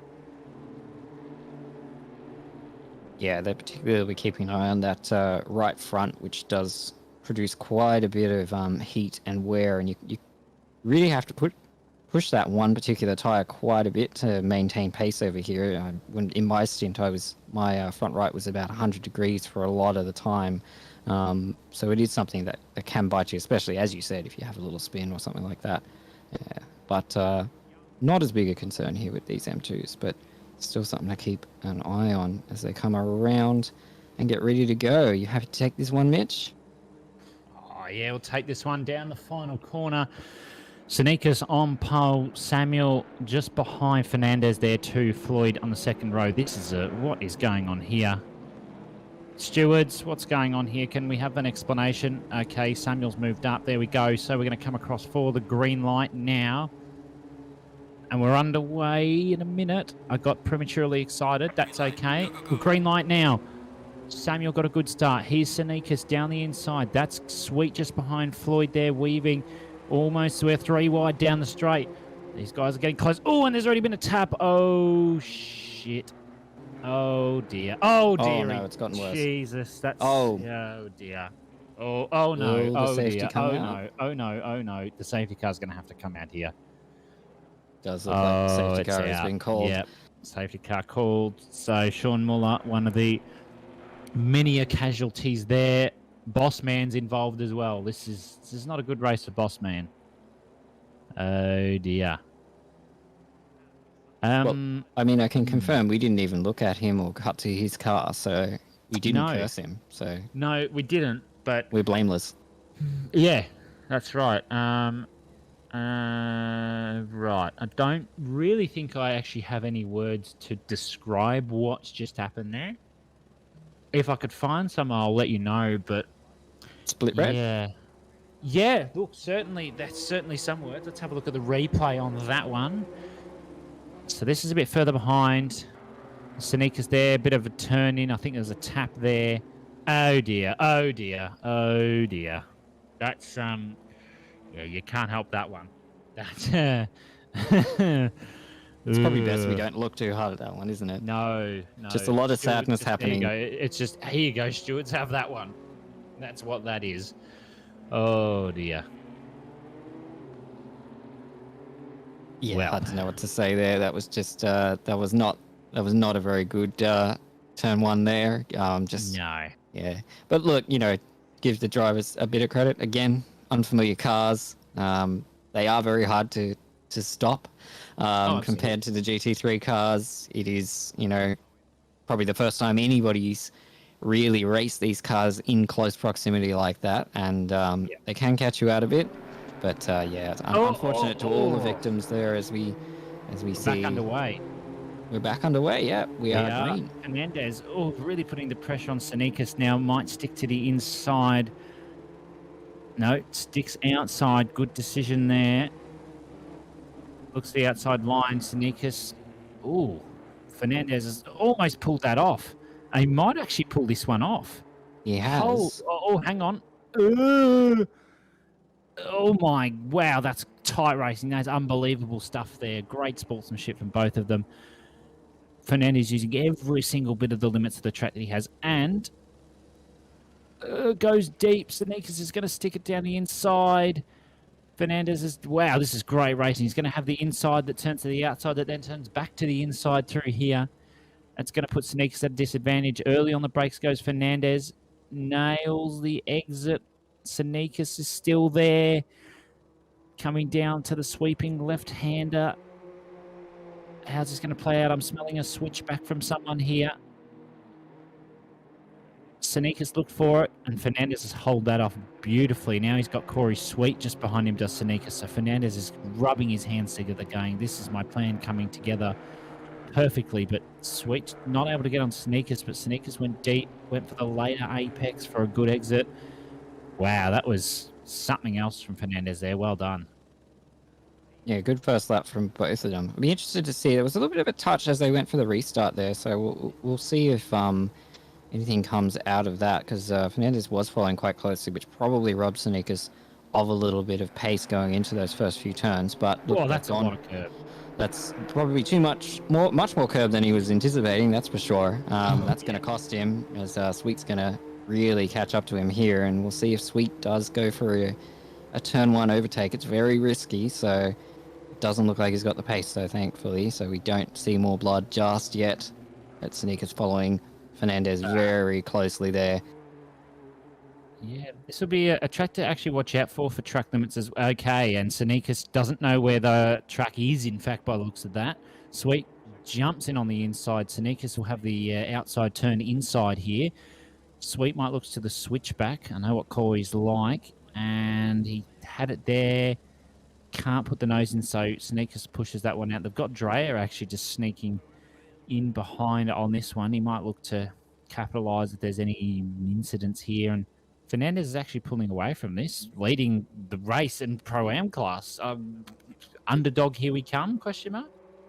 Yeah, I mean, yeah, he's pulled away from Sneakers there. Sneakers making that very early mistake there on turn 2, but still pushing along here. See, now the pit lane is open, but I don't think anyone's going to drive yet as Bushell goes very deep on the inside, but pulls that move off. Oh, sorry, that's Powell pulling the move off. It is, and here's the bright car himself, Ben Dye, looking to the outside of... That's Bushell. Yeah, that's Bushell getting mobbed at the moment. As you can see, again, it's all about that momentum in these cars, and he's just lost a little bit of momentum there, and it's cost him, over 3 or 4 corners there, and Powley is just tearing away, and yeah, Bendix got the run on him. Yes, Graham Hill stating in the chat actually that this is Fernandez's home race in España, so he'll be looking to try and win this one for him and his country. As Shady Samuels picked up a 10-second penalty. Mully fastest lap. Who? Yes. No, it's gone. It was there and then it went. That's disappointing. Mull would have been happy with that, and then he wasn't. But, I mean, good recovery from Alexander there. Was last, now P18. He is on a rampage and might get another one here as Fleming goes wide. So Alexander says, yeah, I'll have that one, thank you. And almost is followed by, that's Grant Begg, I believe. In the 21 car it is. Looking to, almost go side by side with Fleming. Might look for the switchback here. Fleming goes wide, does, but Begg can't get on it, so Alexander smells blood here. This is Thistlethwaite just in front in the 36 M2. We've got a bit of a gap to Stu Matthews, though, who's got a gap to Rochford in front. So a little bit of work to be done here by these drivers if they want to get back up to where they were. Yeah, that's it. We've got a couple of drivers now, obviously a bit out of position thanks to all the turn 1 blood spill, and we've got a few people fighting to get back. But again, the pace spread across the field isn't huge. People aren't sort of seconds apart in that lower end of the field, and even though it's a smaller field, everyone's reasonably close together, so it is going to be a challenge for people like Neil to make those positions up, but I'm sure they're going to give it the best go. Ooh, and here's someone who's going to give it a good go. Matt Powell on Chalmers down the inside of the final corner, stuck the nose in, tried to fake Chalmers out, couldn't quite get anything done. Good English there. He's going to have the slipstream down into turn 1. They've got a little bit of gap to Pat Oliver now, just under 2 seconds. And that's Bushell just sneaking in behind Powell as well. Ben Dye's not too far behind. Then they've got a bit of a gap to Smee. So all round, fairly close gaps. Sneakers is back in on Fernandez now. Sweets through 2 seconds there. Here's Sneakers now. Fernandez is going to defend for his life. Sneakers is looking for the switchback. He isn't going to get that one done. I think Fernandez knows that Sneakers will want that switchback. Sweet might even look to get in on this again if these two keep fighting, but this is great stuff.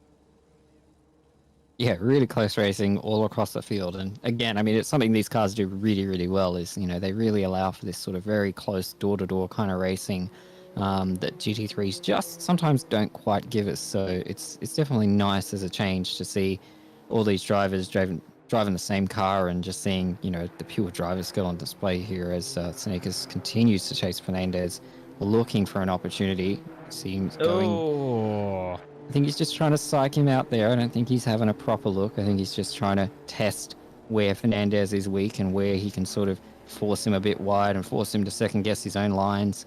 It's all up to Fernandez to sort of keep focused and just maintain that pace and keep going as fast as he possibly can to hold off the very fast Sneakers.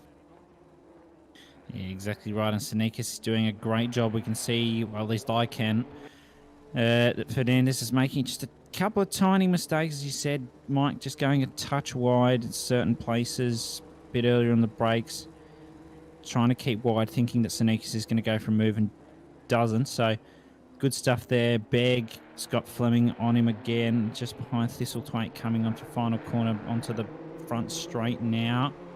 As they come through, pit window is, of course, open. 50 minutes left in this race, so drivers might look to different strategies here. They do need to go for a mandatory tyre stop, so drivers might try and actually push as long as they can, depending on what the tyre wear's like here in these cars. I can't imagine it's too hefty with the flow of this track.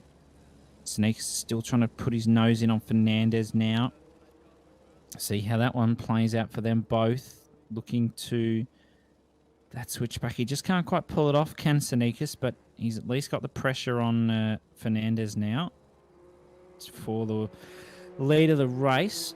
Maybe there might be an early pit stop from Sneakers if he feels he's being held up and might try to make the time on the second stint of tyres. But we'll see how that one plays out. Yeah, absolutely. As we see, Samuel's received a 10-second penalty probably for that turn 1 incident. I imagine we'll probably see a couple more pop up in the next few minutes as the stewards finally get through all of that. I can't imagine they've looked at any other incident so far. Just no. still be working on turn 1 at this point. Exactly, and there is a driver who's actually gone into the pits for pit stop. Sean Muller now is going to have to go 50 minutes on those tyres as Sneakers looks to get his nose up nice and close. Nose, he's got to be respectful and give Fernandez the room. He's going to have the slipstream though. Don't think it's got a huge effect in these cars yet. I say that, and what's this? He's getting a bit of time, but then just suddenly lost it. So maybe he just didn't quite have the exit of Sneakers did Fernandez, but that's okay. Turn 1 now. They're going to use all of the track, and they do. Coming down turn 2 now. What's Sneakers going to do? Oh, Fernandez went really deep there. So Sneakers is going to be side by side now. Has the inside here. Fernandez certainly won't give in. He's going to have the inside. Sneakers is going to get past. I think Fernandez played the safe card there, which is a good bet. Maybe he's going to look for a strategy change here now that Sneakers is past and try and look to get past. Maybe pitting in 10 minutes per se to just force a bit of a pit stop from Sneakers as 777 gets a penalty, 15 seconds for causing a collision. That's Pat Oliver, so that might be all that turn 1, whatever that was. Yep, I think that's the second penalty, and yeah, probably a few more of those to go, but good job there from Sneakers, getting past Fernandez, and I think I wager Sneakers is probably going to tear away a little bit now that he's been sort of freed, and he'll be on a mission to try and edge out as big a gap as he possibly can to sort of offset any advantage from an early pit stop or any sort of particular strategy that Fernandez, Sweet, or any of the people in that sort of top 10 pack actually do.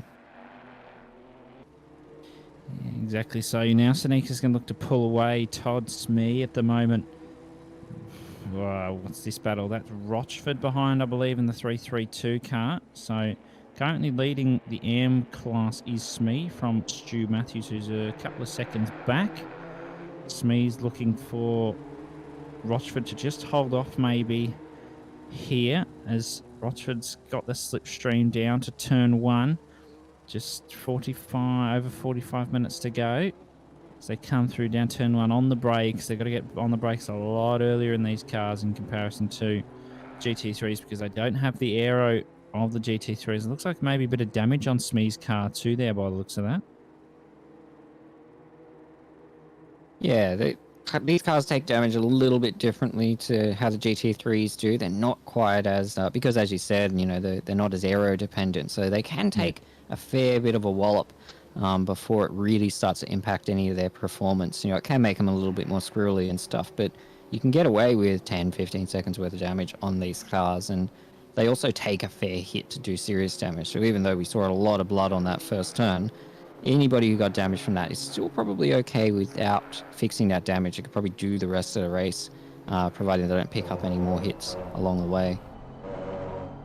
Yeah, I mean, there's a couple of big gaps there, so hopefully there won't be too many incidents there as such, but a couple of the other drivers are fairly close. There's a little battle pack here that I think Neil Alexander's trying to catch up to. It's involved Rochford, Smee, Powell, Ben Dye is not too far off, Bushel's there, and so is Chalmers, and then you've got this little pack here. It's got Pat Oliver, who's got that 15-second penalty, trying to catch Mike Reel now, who's got Rimmers Samuel, as Ben Floyd goes extremely wide there, just seeing out there for guys in motorsport. So 15-second penalty for car 65. That's Ben Floyd. That's going to be for that tap on Shady Samuel at turn 1, I dare say, or maybe it could have been a bit later. So not a good day at the office for Floyd either. So he's going to drop down the order too. A couple of the drivers will be more than happy to get a few positions with these other drivers having penalties in the pit stops that need to be served.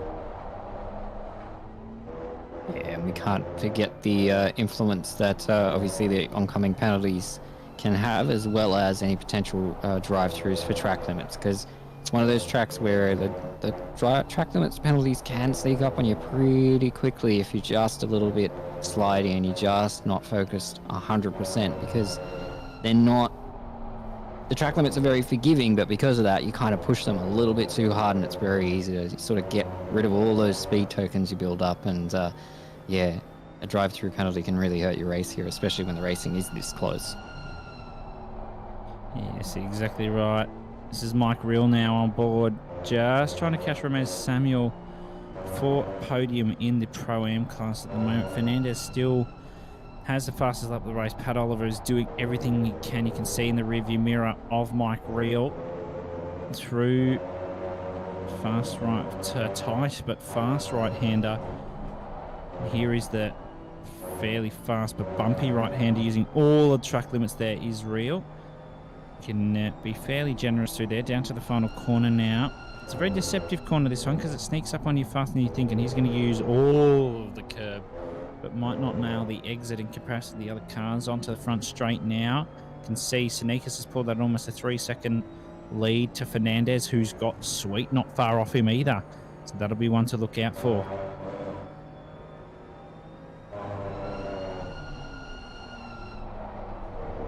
Yeah, just dropping off the pace a little bit more there. Oh, as he cops himself a 15-second penalty, so that's going to hurt his chances at a podium finish today, and it's going to bring a lot of the other drivers behind back into it again. That sort of top 8 is very close together, but 3 of them do have 15-second penalties at the moment, so a few big slaps on the wrist from the stewards tonight, and yeah, I think some of the drivers might owe them a beverage or two by the end of this.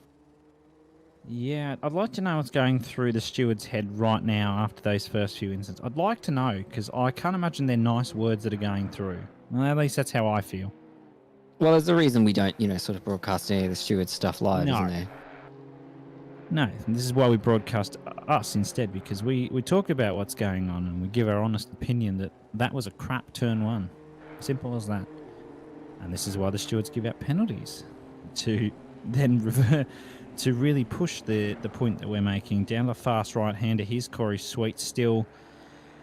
Might not need to push so hard now on Fernandez, knowing he's got the 15-second penalty, and his mate Ben Floyd down in P5 also has a penalty. So, I mean, at this point, you look at it and go, this is actually Sneakers' race to lose now. He's got, 3.5 seconds to Sweet, and I would take a guess that that gap's only going to extend with Sanika's current pace, and does already 3.6 now, almost 3.7. So Sweet's really going to need to pull something out of the bag here strategy-wise, or pull some pace out if he really wants to have any sort of hope of taking this off Sneakers. Yeah, absolutely. As you said, it's Sneakers' race to lose. He can just sort of keep edging out those laps and just manage his pace well, manage all the car and the tyres and everything like that, because he's got a really nice sort of stable gap here. And Corey's main objective now is to sort of get past Fernandez. Even though there's that 15-second penalty, you want to get past him so that he can make his own race, make his own pace, take the lines exactly as he needs to try and, you know, sort of shorten that gap to Sneakers, who's very much sitting in a good position at the moment compared to the rest of the field, but still very, very close, even towards the back there. You know, they've split into tiny little packs, but those packs aren't far apart. You know, one of those drivers goes off, has an incident. Any of those guys sort of more towards the back can still make up some pretty decent positions. Yeah, that's right. The drivers are fairly close, as you said, Mike. There's bigger gaps between some of the field. You can see from the 65 car almost all the way back to where Mullock is, just in that bubble of his, trying to catch up to Rochford, who's in that pack with Chalmers. And then you just got up ahead, you've got the Powell, Bendai, Bushell. So I mentioned Bushell. Here is, I think that's Bendai there on the inside of Bushell at the time. That's Pat Oliver ahead of Bushell as well. So this might turn into a good one for these drivers to get into, coming down to the final corner. Oh, very deep on the brake goes Bushell in comparison to Oliver. That's Powell behind Bendai as well. So it's a couple of drivers here just really pushing the limits of the car, seeing how they can handle it. We've got 3 drivers ahead that all have 15-second penalties. So provisionally they're up 3 positions at the moment. And of course the drivers aren't going to give in, because that's, you know, that's almost a top 5. And these drivers will really want to try and cement their position in this race. 40 minutes left. No other drivers have pitted as of yet. Maybe there might be a blink or two from the drivers in this pack to maybe try and make up some time in clean air with no traffic, as Bushell looks to the inside of Oliver as Oliver goes wide.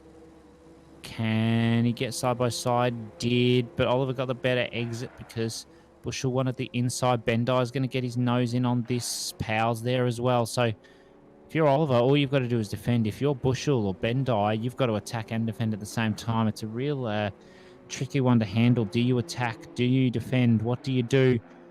Pat Oliver almost goes off track. That's his strategy there. Bushell on exit, had a great exit. These guys are really close at the moment. Can they pull something out? Who knows?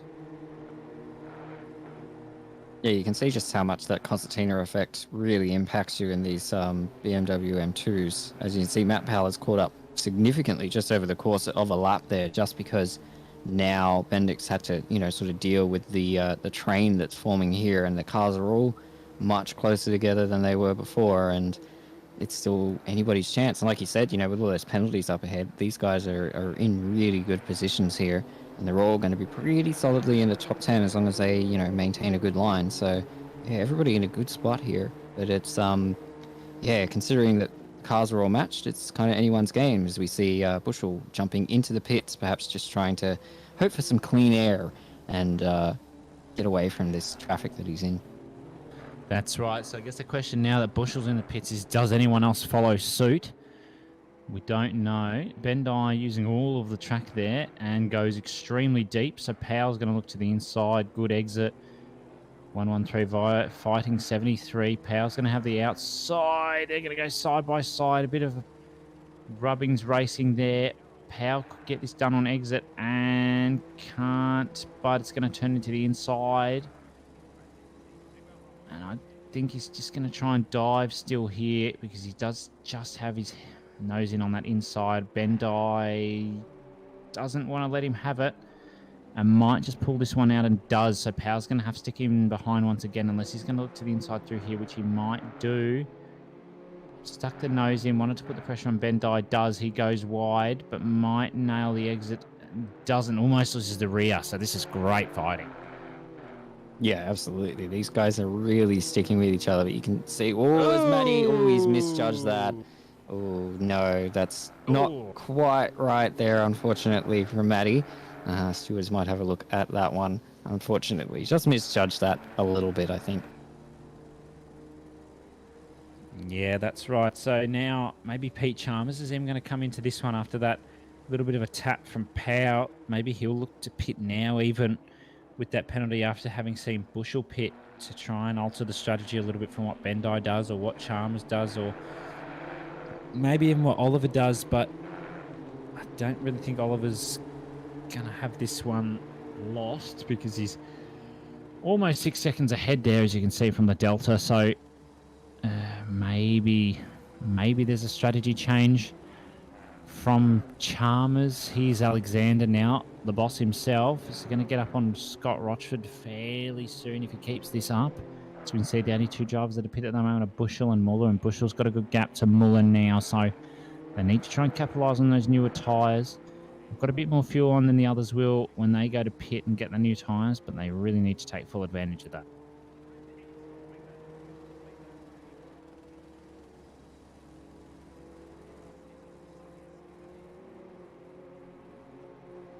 You see on board now, Ramez Samuel trying to fight off Mr. Mike Reel, coming through the sweeping left-hander down into the tight left-right section.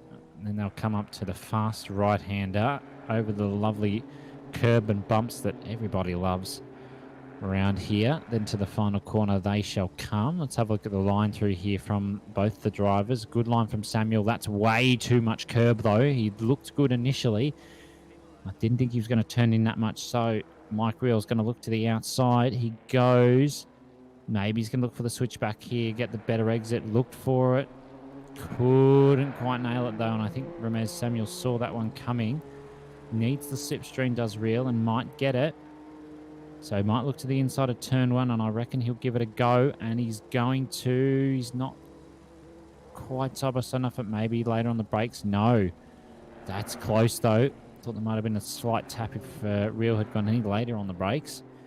But Ramez Samuel has dealt with that one beautifully.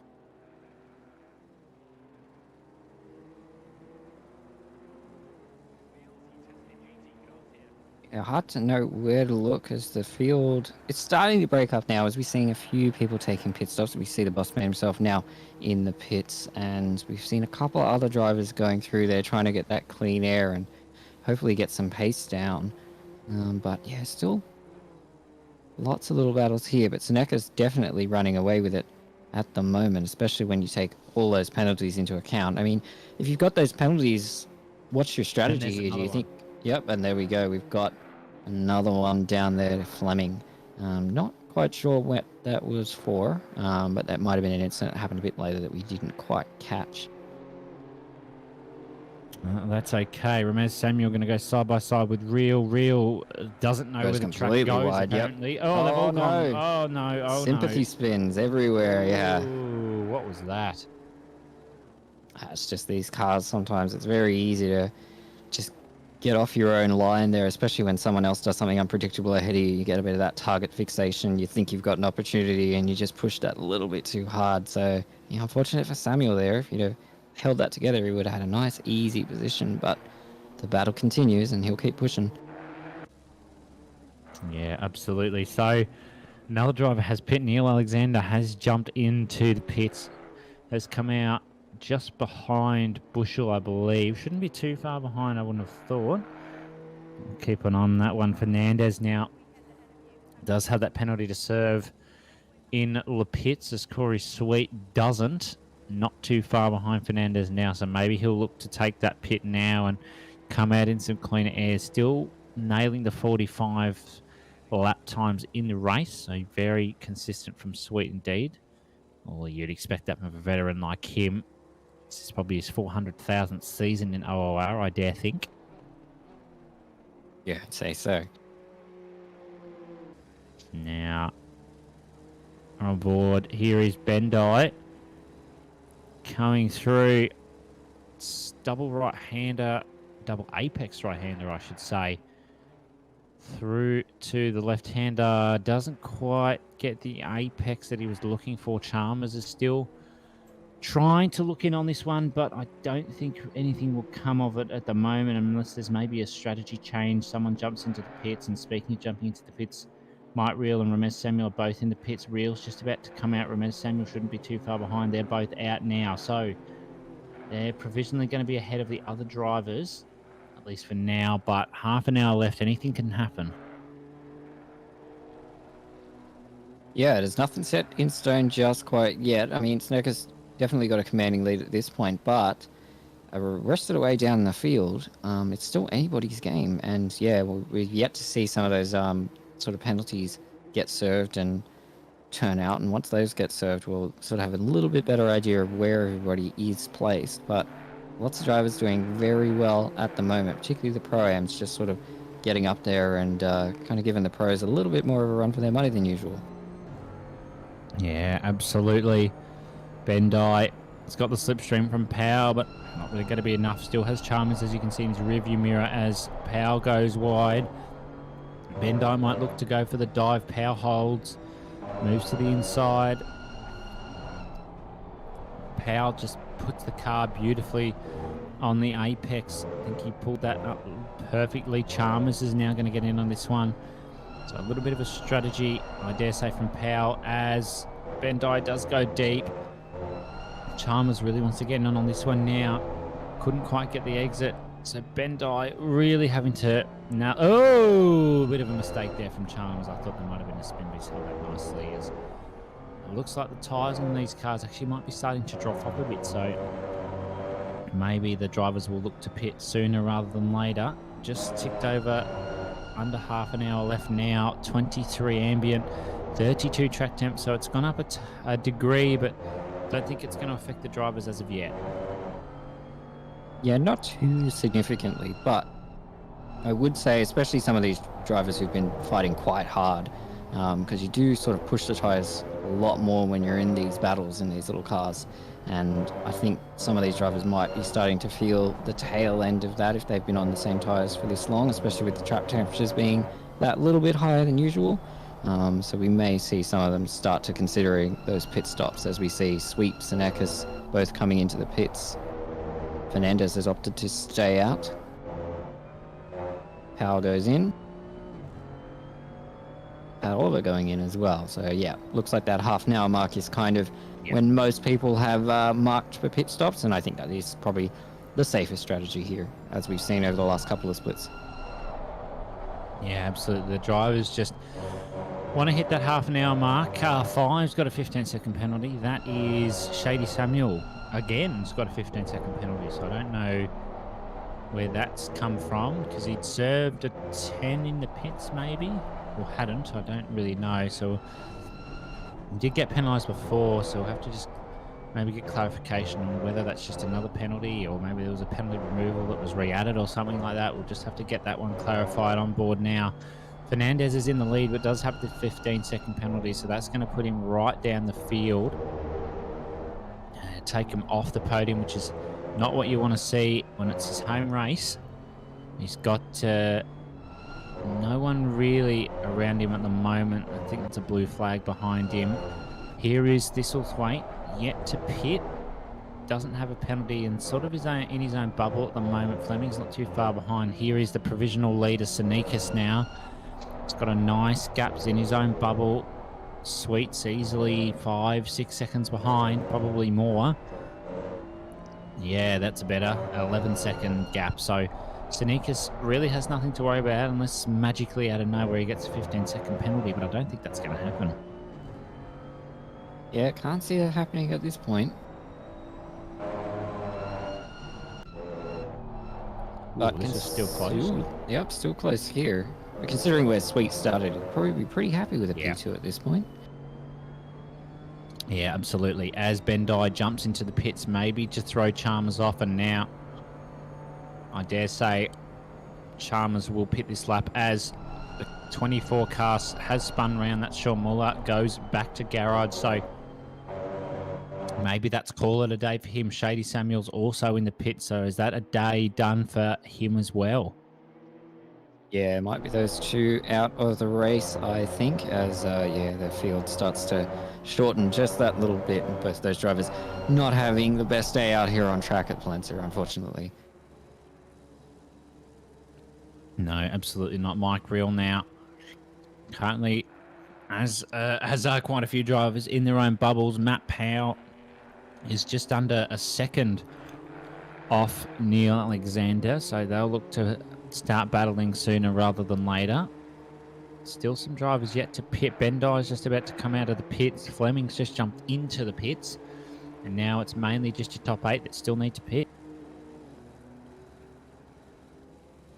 Yeah, we're in sort of that second stage of the race here where there's a few more gaps that have opened up thanks to obviously penalties and other bits and pieces with the pit stops, and the drivers who've got, as Matt Powell tries to make a move there, but Neil defends. Matt Powell's going to go for the outside line, which can work if he gets the exit speed. Doesn't quite. Neil managing to hold on to this position for now, but Matt is right on his doors, and this is a little bit of a staff battle going on here as one of our main stewards battling the boss man himself. And hopefully this doesn't end in tears and sadness. Well, I'm sure Malik won't let it end in tears and sadness, and I'm sure Matt Powell won't either because his steward reputation will be on the line. Yeah, probably in his head at least. I'm sure it is. Yeah, might just rethink a move or two when you're coming up against the boss himself. Oh, absolutely. But going very wide. All right, never mind. Thought about that one too hard there, Matty. Is that a curse? I think we cursed him now. Maybe. I mean, his reputation as a driver has just gone down slightly in his head after that one, I'm sure. But Neil will be more than happy to see the back of that one as he's just trying to catch up to Bendai now. It's not like you could miss him, so you know he's there with his very bright livery. Sanika's currently leading Sweet now, 12 seconds. Bushel currently sat provisionally P3, but we'll have to keep an eye on that once the penalties take effect and drivers jump into the pits. I dare say they'll come in the next 5 minutes or so because those tyres are probably not far off the end of their stints. As Mike Reel's here now on the back of Bushel once again in the Bonsai car. Oh, I thought there might have been a bit of an incident there, but that's okay. Pulled it up nicely, going through the left-right. Nice on the brakes. Oh, Bushel's making this one look really good. Yeah, good defending there. Holding on to the position for now. And yeah, I think we're looking at that sort of, P3 battle at the moment, depending on how the stops work out as those last few drivers go to pit. We see Ben Floyd jumping in, so he's going to do his regular pit stop and serve his 15-second penalty. So it's going to be a long one from Floyd there. So going to drop down a fair few positions and probably behind these two who are battling right now. Mike Reel getting all up in the, well, it doesn't have a diffuser, does it, the BMW, but getting all up in the rear of the BMW ahead, trying to see if he can make a position up here and head into what should be provisional P3. Yeah, absolutely. Well, a lot of curb there from Reel. Good run on Bushel, but don't think it's going to really matter in the long run through the final corner, but maybe onto the straight. If you can get the slipstream, get the better exit. Basically matches the exit of Bushel, so maybe slipstream if it's enough. I don't think it will be, but Reel might stick the nose in and does just bring it out to say, hello, I'm here. Try and put a bit of the pressure on. Floyd coming out of the pits, Thistlethwaite coming out of the pits soon. Smee's just come out of the pits, so there's going to be a bit of side-by-side action there by the looks of that. I saw the 79 car, I might believe that might be, or 73 car of Bendai, I think that is actually, who's fighting with Floyd. So that's a long way back there for Floyd with that 15-second penalty as Fernandez jumps into the pits with his penalty. Oh, Floyd looked to the inside. Ramez Samuel's just probably going to stick back here and take full advantage of anything that goes wrong in this battle of four. In fact, I think that's Malik just in the background trying to sneak in on this one. Bendai leading the front of this little group at the moment. Floyd will have absolutely none of it, but Bendai's going to fight for his life, I think, here.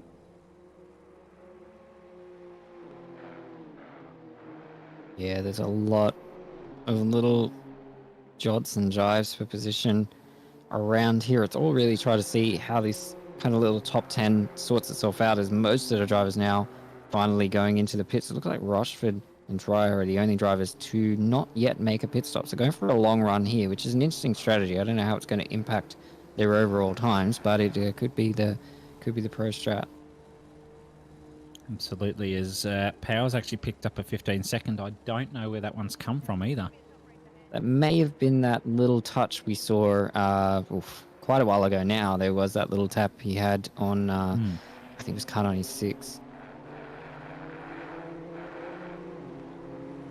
Yeah, so that will bring him a bit further down the grid. Ben Floyd now looking on Bendai, is not going to get anything done into turn 1. So he's just going to have to hold back, and does. But through turn 1 they go. It's a nice little battle pack forming. Got a good gap up ahead. Ben Floyd's going to stick the nose down the inside.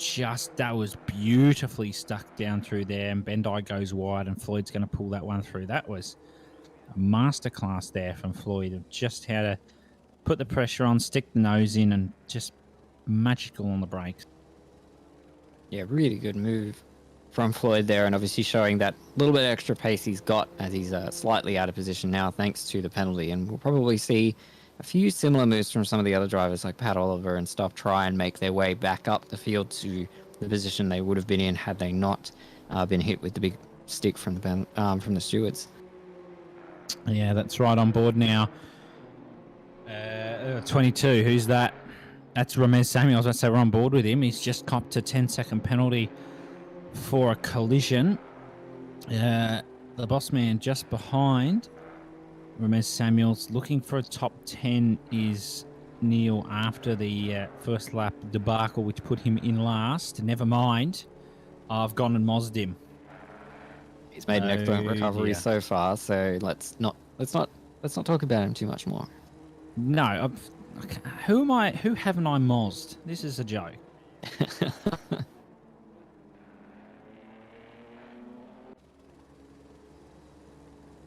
So Rochford, the only one still not to have pitted. This is Sneakus now, who is ahead of Sweet, who's ahead of Dreyer. So Dreyer's actually jumped onto the podium here, which is awesome to see.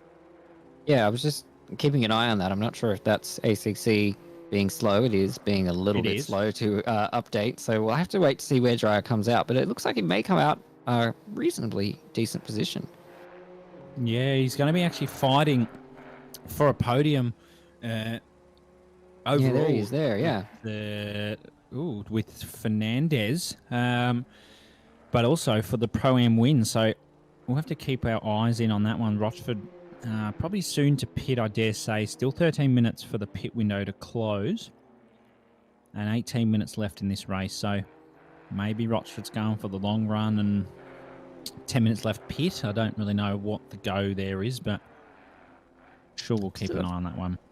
He does a pretty substantial gap to Dreyer at least, so he may even just jump Dreyer here, which means put him in the front row seat for the Pro-Am there. So it'll be interesting to see where Rochford comes out. The long strategy, he seems to be doing well for him. He hasn't seemed to have lost any time. Yeah, absolutely. Dreyer now. Fernandez looking pretty pacey, so I think this is going to turn into a spicy battle.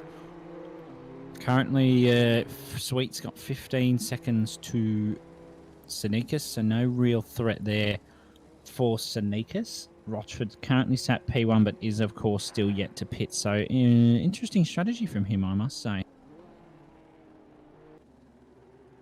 Yeah, it's definitely... I don't think we've seen anybody in any of the other splits go this long. It is quite a long run, so you imagine he's going to be pitting probably close to that 10-minute mark and just going for the fastest splash and dash that he possibly can. I can't really imagine how effective that would be when you're on such old tyres losing so much time, but I'm sure he might come out and prove us wrong as we see It's really loving. My OCD is loving that there's 3 drivers in a row that have penalties. Not good that they do have penalties, but my OCD is liking that. Yeah, no, I do like that. All 3 of them are nicely grouped together there. It's good news for the people behind. But it's doing my head in that one penalty is a 15, the other 2 are 10s. At least it's the 3rd one though, so it's 10, 10, 15, Yeah, this is not 10, true. 15, 10. Then I'd really be annoyed. That would be very frustrating.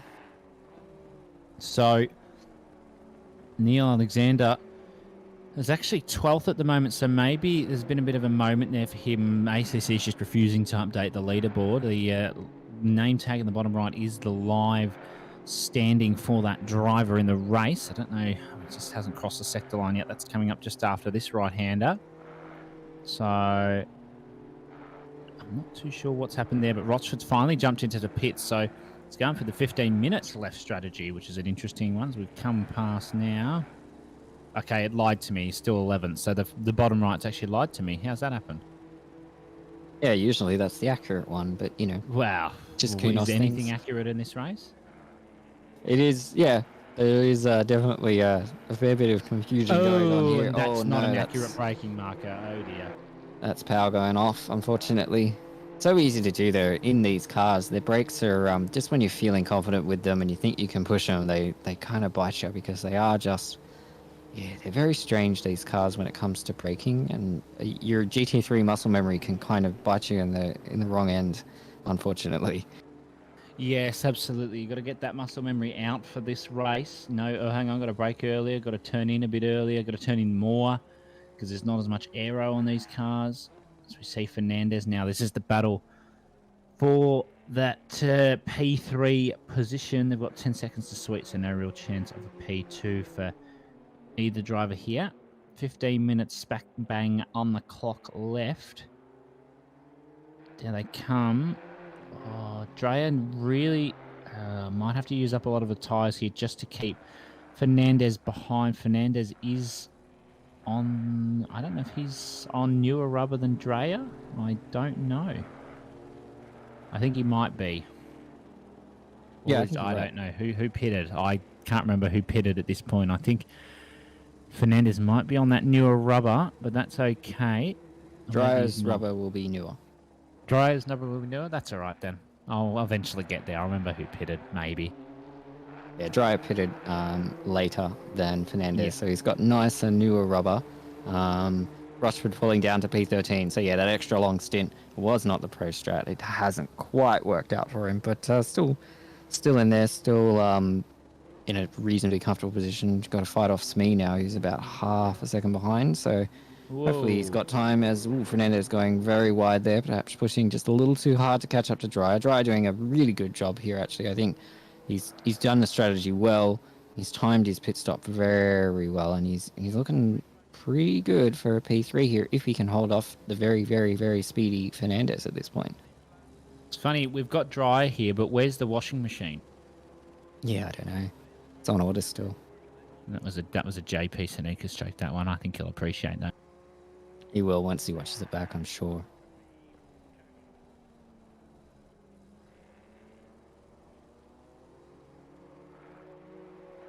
We're in the closing stages here with 13 minutes left to go. The field has definitely sort of sorted itself out there. Unfortunately, we've got those 3 drivers with those penalties, which just makes the standings, unfortunately, not as accurate as we'd like them to be. But the field's very close there. Like, Chalmers is only just about 5 seconds away from Powell at this point. It doesn't look like they're going to be able to edge that gap out. So those, Samuel O'Neill and Matt are all going to drop down a fair few positions at this point. And yeah, Chalmers is going to move up quite a few if he maintains this pace. Yeah, I mean, definitely all to play for here. 12 minutes to go. Oh, that's a lot of... Wow, that's a lot. That's no other words. That's just a lot of curb. Yeah, Fernandez pushing very hard here. Maybe he's reached the extent of what he can do with the tyres at the health they are. And as we were saying before, Dryer's got those nice fresher tyres. They will be up to temperature by now because it's been a couple of laps since he pitted. So he's going to be able to get a lot more performance out of them, and it might just be the winning ticket here for him. Yeah, absolutely. took the right strategy by maybe pitting a bit later, but Fernandez is not giving in, using all the car. Look at the turning he's having to use around some of the corners in comparison to, say, if you're using a GT3 car. Not going to give in, though. Basically following Drea's line, just trying to improve on that one if possible. Through they come now. Oh, a bit of a movement on the rear from Drea, but that's okay. Holding third gear. Nicely through there. Going to shift early up to fourth. All of the... That's a lot of curb. I didn't think that they would take that sort of line through here. 11 minutes to go now. Oh, big bump there for Fernandez, so that's going to help Drea just get away a little bit. Try and extend that gap.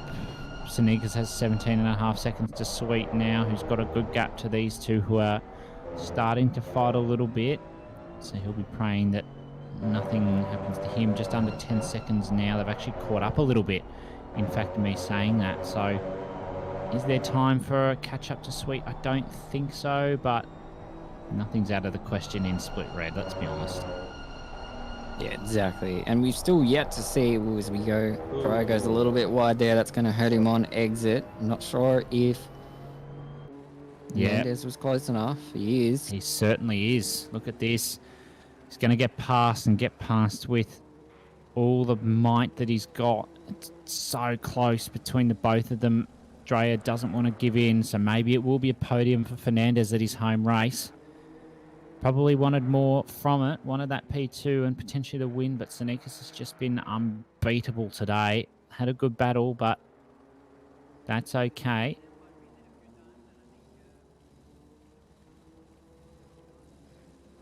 Now I can't see anything. Yeah, we'll just have to rely on the delayed stream here a little bit for now. Oh, Glenn. It's okay, the game's just crashed, guys, so Oh, back with you in a Oh. minute. stand by. Oh, we're good again? Yes, we're back. We're back. Lovely. It wasn't a crash. It wasn't a complete crash. Good. We're back. Way, we're good. Fernandez still was actually English is good. Extended out that gap a little bit to Drea. Just under 10 minutes to go now. Just heading up to 3 o'clock in game. Track temp's gone down the degree once again. Coming through now. 4 minutes left on the pit lane being open, but that's not going to matter because, well, everyone's pitted. So at the moment, Powell's got a 15, Alexander's got a 10, and Ramez Samuel also has a 10-second penalty, so that's going to definitely impact upon the finishing order. That's going to bring Powell down 6-3, probably P15 looking at the things. Alexander's going to drop down probably behind Smee or Oliver, potentially more likely Smee, I think, and Ramez Samuel's going to be not too far off that as well, so maybe in front of Smee, so that's going to definitely shake things up in terms of the standings. And Matt Powell not giving up though. He's still right on the back of Mullock here, chasing down. Still trying to get that P10 on track, even if it is going to force him to drop down. And I can't see Powell being able to edge out a 5-second gap here based on the pace of both drivers, even if he can get past him. But that doesn't mean he's going to give up. And he has had a good race, barring that one little that incident which has copped him the penalty, unfortunately. But he's had a good run, and shout out to the boss as well. He's had a very good recovery despite the penalty. Yes, absolutely good run from Alexander Bossman, as we call him. Currently sat P10 with a 10-second penalty. Bushell now. It's got Ben Dye back on the rear view mirror. Floyd's pulled out a decent gap, 1.5 to Mike Real now, so maybe can he close that, get back into the top 5 after the 15-second penalty that he served in the pits. Got a big gap to Drea, so no real chance of a top 4 for Floyd or Real. But that's more than okay. I think they'll settle with that after the race that they've had with just over 7 minutes to go now. Yeah, it's been a very eventful race. There's been lots of little incidents, lots of changes for position, and yeah, I mean these M2s, I definitely don't rate them as a hot lapping car, but they can produce very, very good racing. Absolutely. And of course, next week we'll be back for this normal Sprint Series racing. No class racing. Everyone will be back in their chosen GT3 cars. And one thing to note, because I don't know if it's been noted on stream or not, every driver has one free car change for the season. So you might see some drivers who have opted into the new McLaren Evo that's now in the game. Might see some drivers just swap out of the car that they started the season in just to change things up a little bit. So keep an eye out for any changes that they make. And a change that has been made is that Rochford got a better line than Pat Oliver through the final corner. I don't think it's going to really quantify to anything at the moment. Certainly going to get close, but not going to be enough for a move into turn one. Sticks the nose and just let Oliver know he's there. Nothing really comes of that as of yet. Maybe Rochford's going to look, basically mimicking Oliver's wide line through there. Going to go nicely. Pit windows going to close in a minute. Not that the drivers will really care because they've all pitted, of course. Rochford now still trying to just put that pressure on Oliver and doing a nice job of it. Just can't quite differentiate the lines enough to get too much time on him. So this is a close battle in the field. Mullock is also 2/10 off Ramez Samuel, and Powell's in on that one as well. So there's also a 3-car battle going on there. Floyd's run on the back of Real as well. So there's a few battles going on here with 5 minutes to go. Let's see what the boss, Neil Alexander, can do. Going to put all the pressure in the world on Ramez Samuel. Does have that 10-second penalty, so Mullock will only drop down to P12 at the current state of affairs. Be more than happy with that one, I think, after the very good performance he's had after dropping down to last after lap one. Mullock's going to look to the inside. Down he goes deep though, and Samuel knows that, so Mullock's going to rejoin the track. Here comes Samuel, but somehow Alexander's pulled that one off. Pit windows closed, no matter. So Alexander's going to pull that one through. Down to turn one now. Ramez Samuel might stick to the inside and does. And Alexander's giving him a bit of a touch-up. Risky move there into turn one. Not sure how the stewards will look at that. That rejoin wasn't great, Samuel. I know the pressure there to rejoin, but yeah, almost taking out Matt Powell there. Yeah, I think Powell had a bit of a code brown there. Saw him coming back on. I bet you the in-game radar went, watch out, watch out, watch out, there's a car. But that's okay. Now, Powell's got a 15-second penalty, so that's going to drop him down a bit further than the rest of these two. But now Ben Floyd's just behind Mike Reel. Ben Dye's on the back of Bushell, so still some good battles going on here. Rochford's still on the back of Oliver too. And where's Sinikas? He's just come across the line, so there's going to be 3 laps left in this race. That's plenty of time for anything to happen. Yeah, for sure. Anything can still happen in these last 3 minutes with everybody still very close together in their own little battle packs. Obviously, the field a lot more spread out now than it was at the start, but there's still a lot of drivers who are very close to each other and can easily make positions. It's just going to take one small mistake. You know, maybe someone's tyres, anybody who pitted a bit early, their tyres might be starting to fade by this point, and they might just not be getting the best performance out of them that their opponents are, as we see Oliver having a battle here side by side. This is a tough corner to take 2 cars into. Paddy Oliver smartly jumping out of it there. He's going to look for maybe a move into the final corner, or is he just going to settle outside of it? I think he is just going to settle outside. Doesn't go too deep, just I spoke too soon. I spoke too soon, and he goes a little bit too deep there. That was a great save, though. Misses it. But good save from both drivers, actually. Neither one particularly losing out there. So I don't know if there will be a penalty for that, as everything kind of sorted itself out there.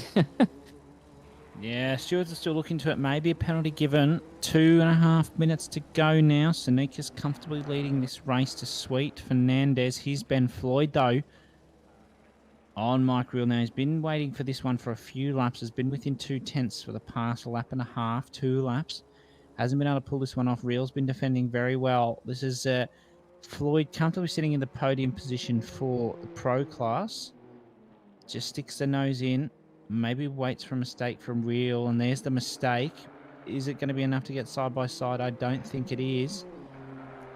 can do those, trying to use all the track to get that optimum position. Floyd goes extremely wide, turns in reels there, so he's kind of blocked off.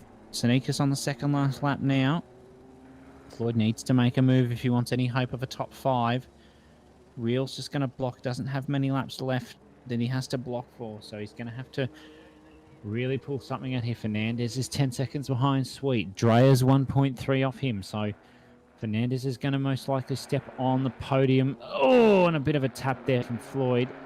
Nothing really came of that, though. No real spin from Reel or anything like that. Bushel's got 5 to this battle. Bendai's not too far behind either. Alexander's 2 seconds behind. Bendai has a 10-second penalty. Powell's got a 15, 4/10 off Alexander. Ramez Samuel's 1.2 off with a 10-second penalty. So a couple of drivers might benefit from these penalties at the end of the race. Floyd needs to get something done here. Here is that battle between Alexander and Powell back here now. Got to go between the two. You can't really pick one and stick with it for too long. Floyd needs to look here. Second last lap they've got. Sneakers is going to come around to the final corner for the second last time. Floyd just getting that better exit, but Reel is placing the M2 exactly where it needs to be so that he can't get past. Goes a bit deep, does.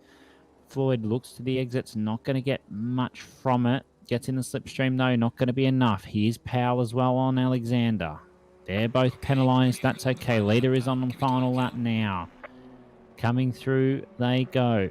Sneakers only has 1 lap left. This is it for these drivers. They need to go all or nothing here. Alexander just needs to defend. Bendai is not too far off Bushel as well. Bushel just needs to defend. A lot of defending that needs to happen here. Yeah, lots of defending here at the end of the race for lots of drivers. As we see, 10-second penalty coming through for Pat Oliver. So you were right there. Stewards did hit him with a penalty there. Unfortunate for Paddy Oliver, but yeah, just a little bit clumsy there, and yeah, it's unfortunately cost him. Yeah, well, only dropped the 1 position to Beg. Thistlethwaite's 22 behind, so probably not the end of the world for Oliver. Probably wanted to keep that position as Floyd goes wide. Down in the slipstream he goes. Second last lap done. Last lap here they come. Sneaker's already halfway through the lap. Sweet's comfortably P2. Fernandez has actually caught a little bit. Floyd's looked to the inside. Real saw that one coming and just let him have that. Floyd's got the run. He's going to stick the nose in here, so this will be a good one to watch out for. Floyd going deep on the inside. Oh, Will Real be able to do a switchback? Yep. It's holding on to it. Oh, it's going to be a tough one. Real just knew that one was coming. Floyd's going to have the outside, turns into the inside. If he can just stick it there and does still continue to have it here. Side-by-side racing. This is brilliant stuff. What can Floyd do? Has the inside and is going to get it done on Real and holds it. And here comes Sneakers. Commanding the entire race and winning very comfortably there. What a great drive from John Page there. Yeah, Corey absolutely. Sweet coming around for P2. Another good, consistent drive from Corey Sweet. Didn't quite have the pace to catch Sneakers, but was definitely a well-earned P2 there for him. Yeah, absolutely. Here is that Mike Real. Here's Fernandez as well for P3 at his home race. Was in the lead at one point, had that 15-second penalty, and Sneakers got that past anyway. So good one from him. Dreyer not too far behind. P2 in Pro-Am, P4 overall. Here is Real on Floyd. Nothing can be done unless Floyd makes a horrendous mistake into the final corner. Doesn't do so. So Floyd managed to pull a top 5 out of the bag after a 15-second penalty. Comes across for P3 in Pro and P5 overall. Real's going to come across the line for P3 in Pro and P6 overall. So a good race from him. Bushel comes across, keeps in front of Bendai. Alexander's across the line. Powell's there. Samuel's there as well, and they're all penalised. So that'll definitely shake up the order a bit. Chalmers across the line. Smee's going to come across the line in a few seconds as well. And Rochford will come across the line as well with Grant Begg and Pat Oliver and Thistlethwaite not too far behind there to finish the race off, as Pat Oliver has put it in the wall before the end of the race. I Might don't lose know. a position here. He might actually lose. Well, he will lose a position now. I don't know if that was... Yeah.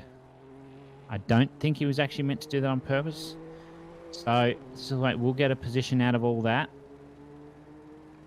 Bad day at the Nicely office for driven. Paddy there. That is not bad. Green light, go, go, go. Well, that Wow. was a very eventful race. Yeah, I don't think there's really much more to say as we just have a look at the final table. Sonikas took the win from Sweet. Fernandez had third. Over in the Pro-Am class, Fernandez took the win. Dreyer in second there. Might real good run from him for P3. Bushel Bendai there taking out the top 5. And Smee there taking out the win in Am. Stu Matthews there. And Joseph, I don't actually think started the race. Must have had a few issues there. But what I was going to say, that was great. Yeah, really close racing, all the way from start to finish, even after the pit stops. Everybody stayed really close together. There was a few. It started out a bit shaky, but they did sort of settle themselves out, and those who kept their noses clean were definitely rewarded for that, and did jump a couple of positions there.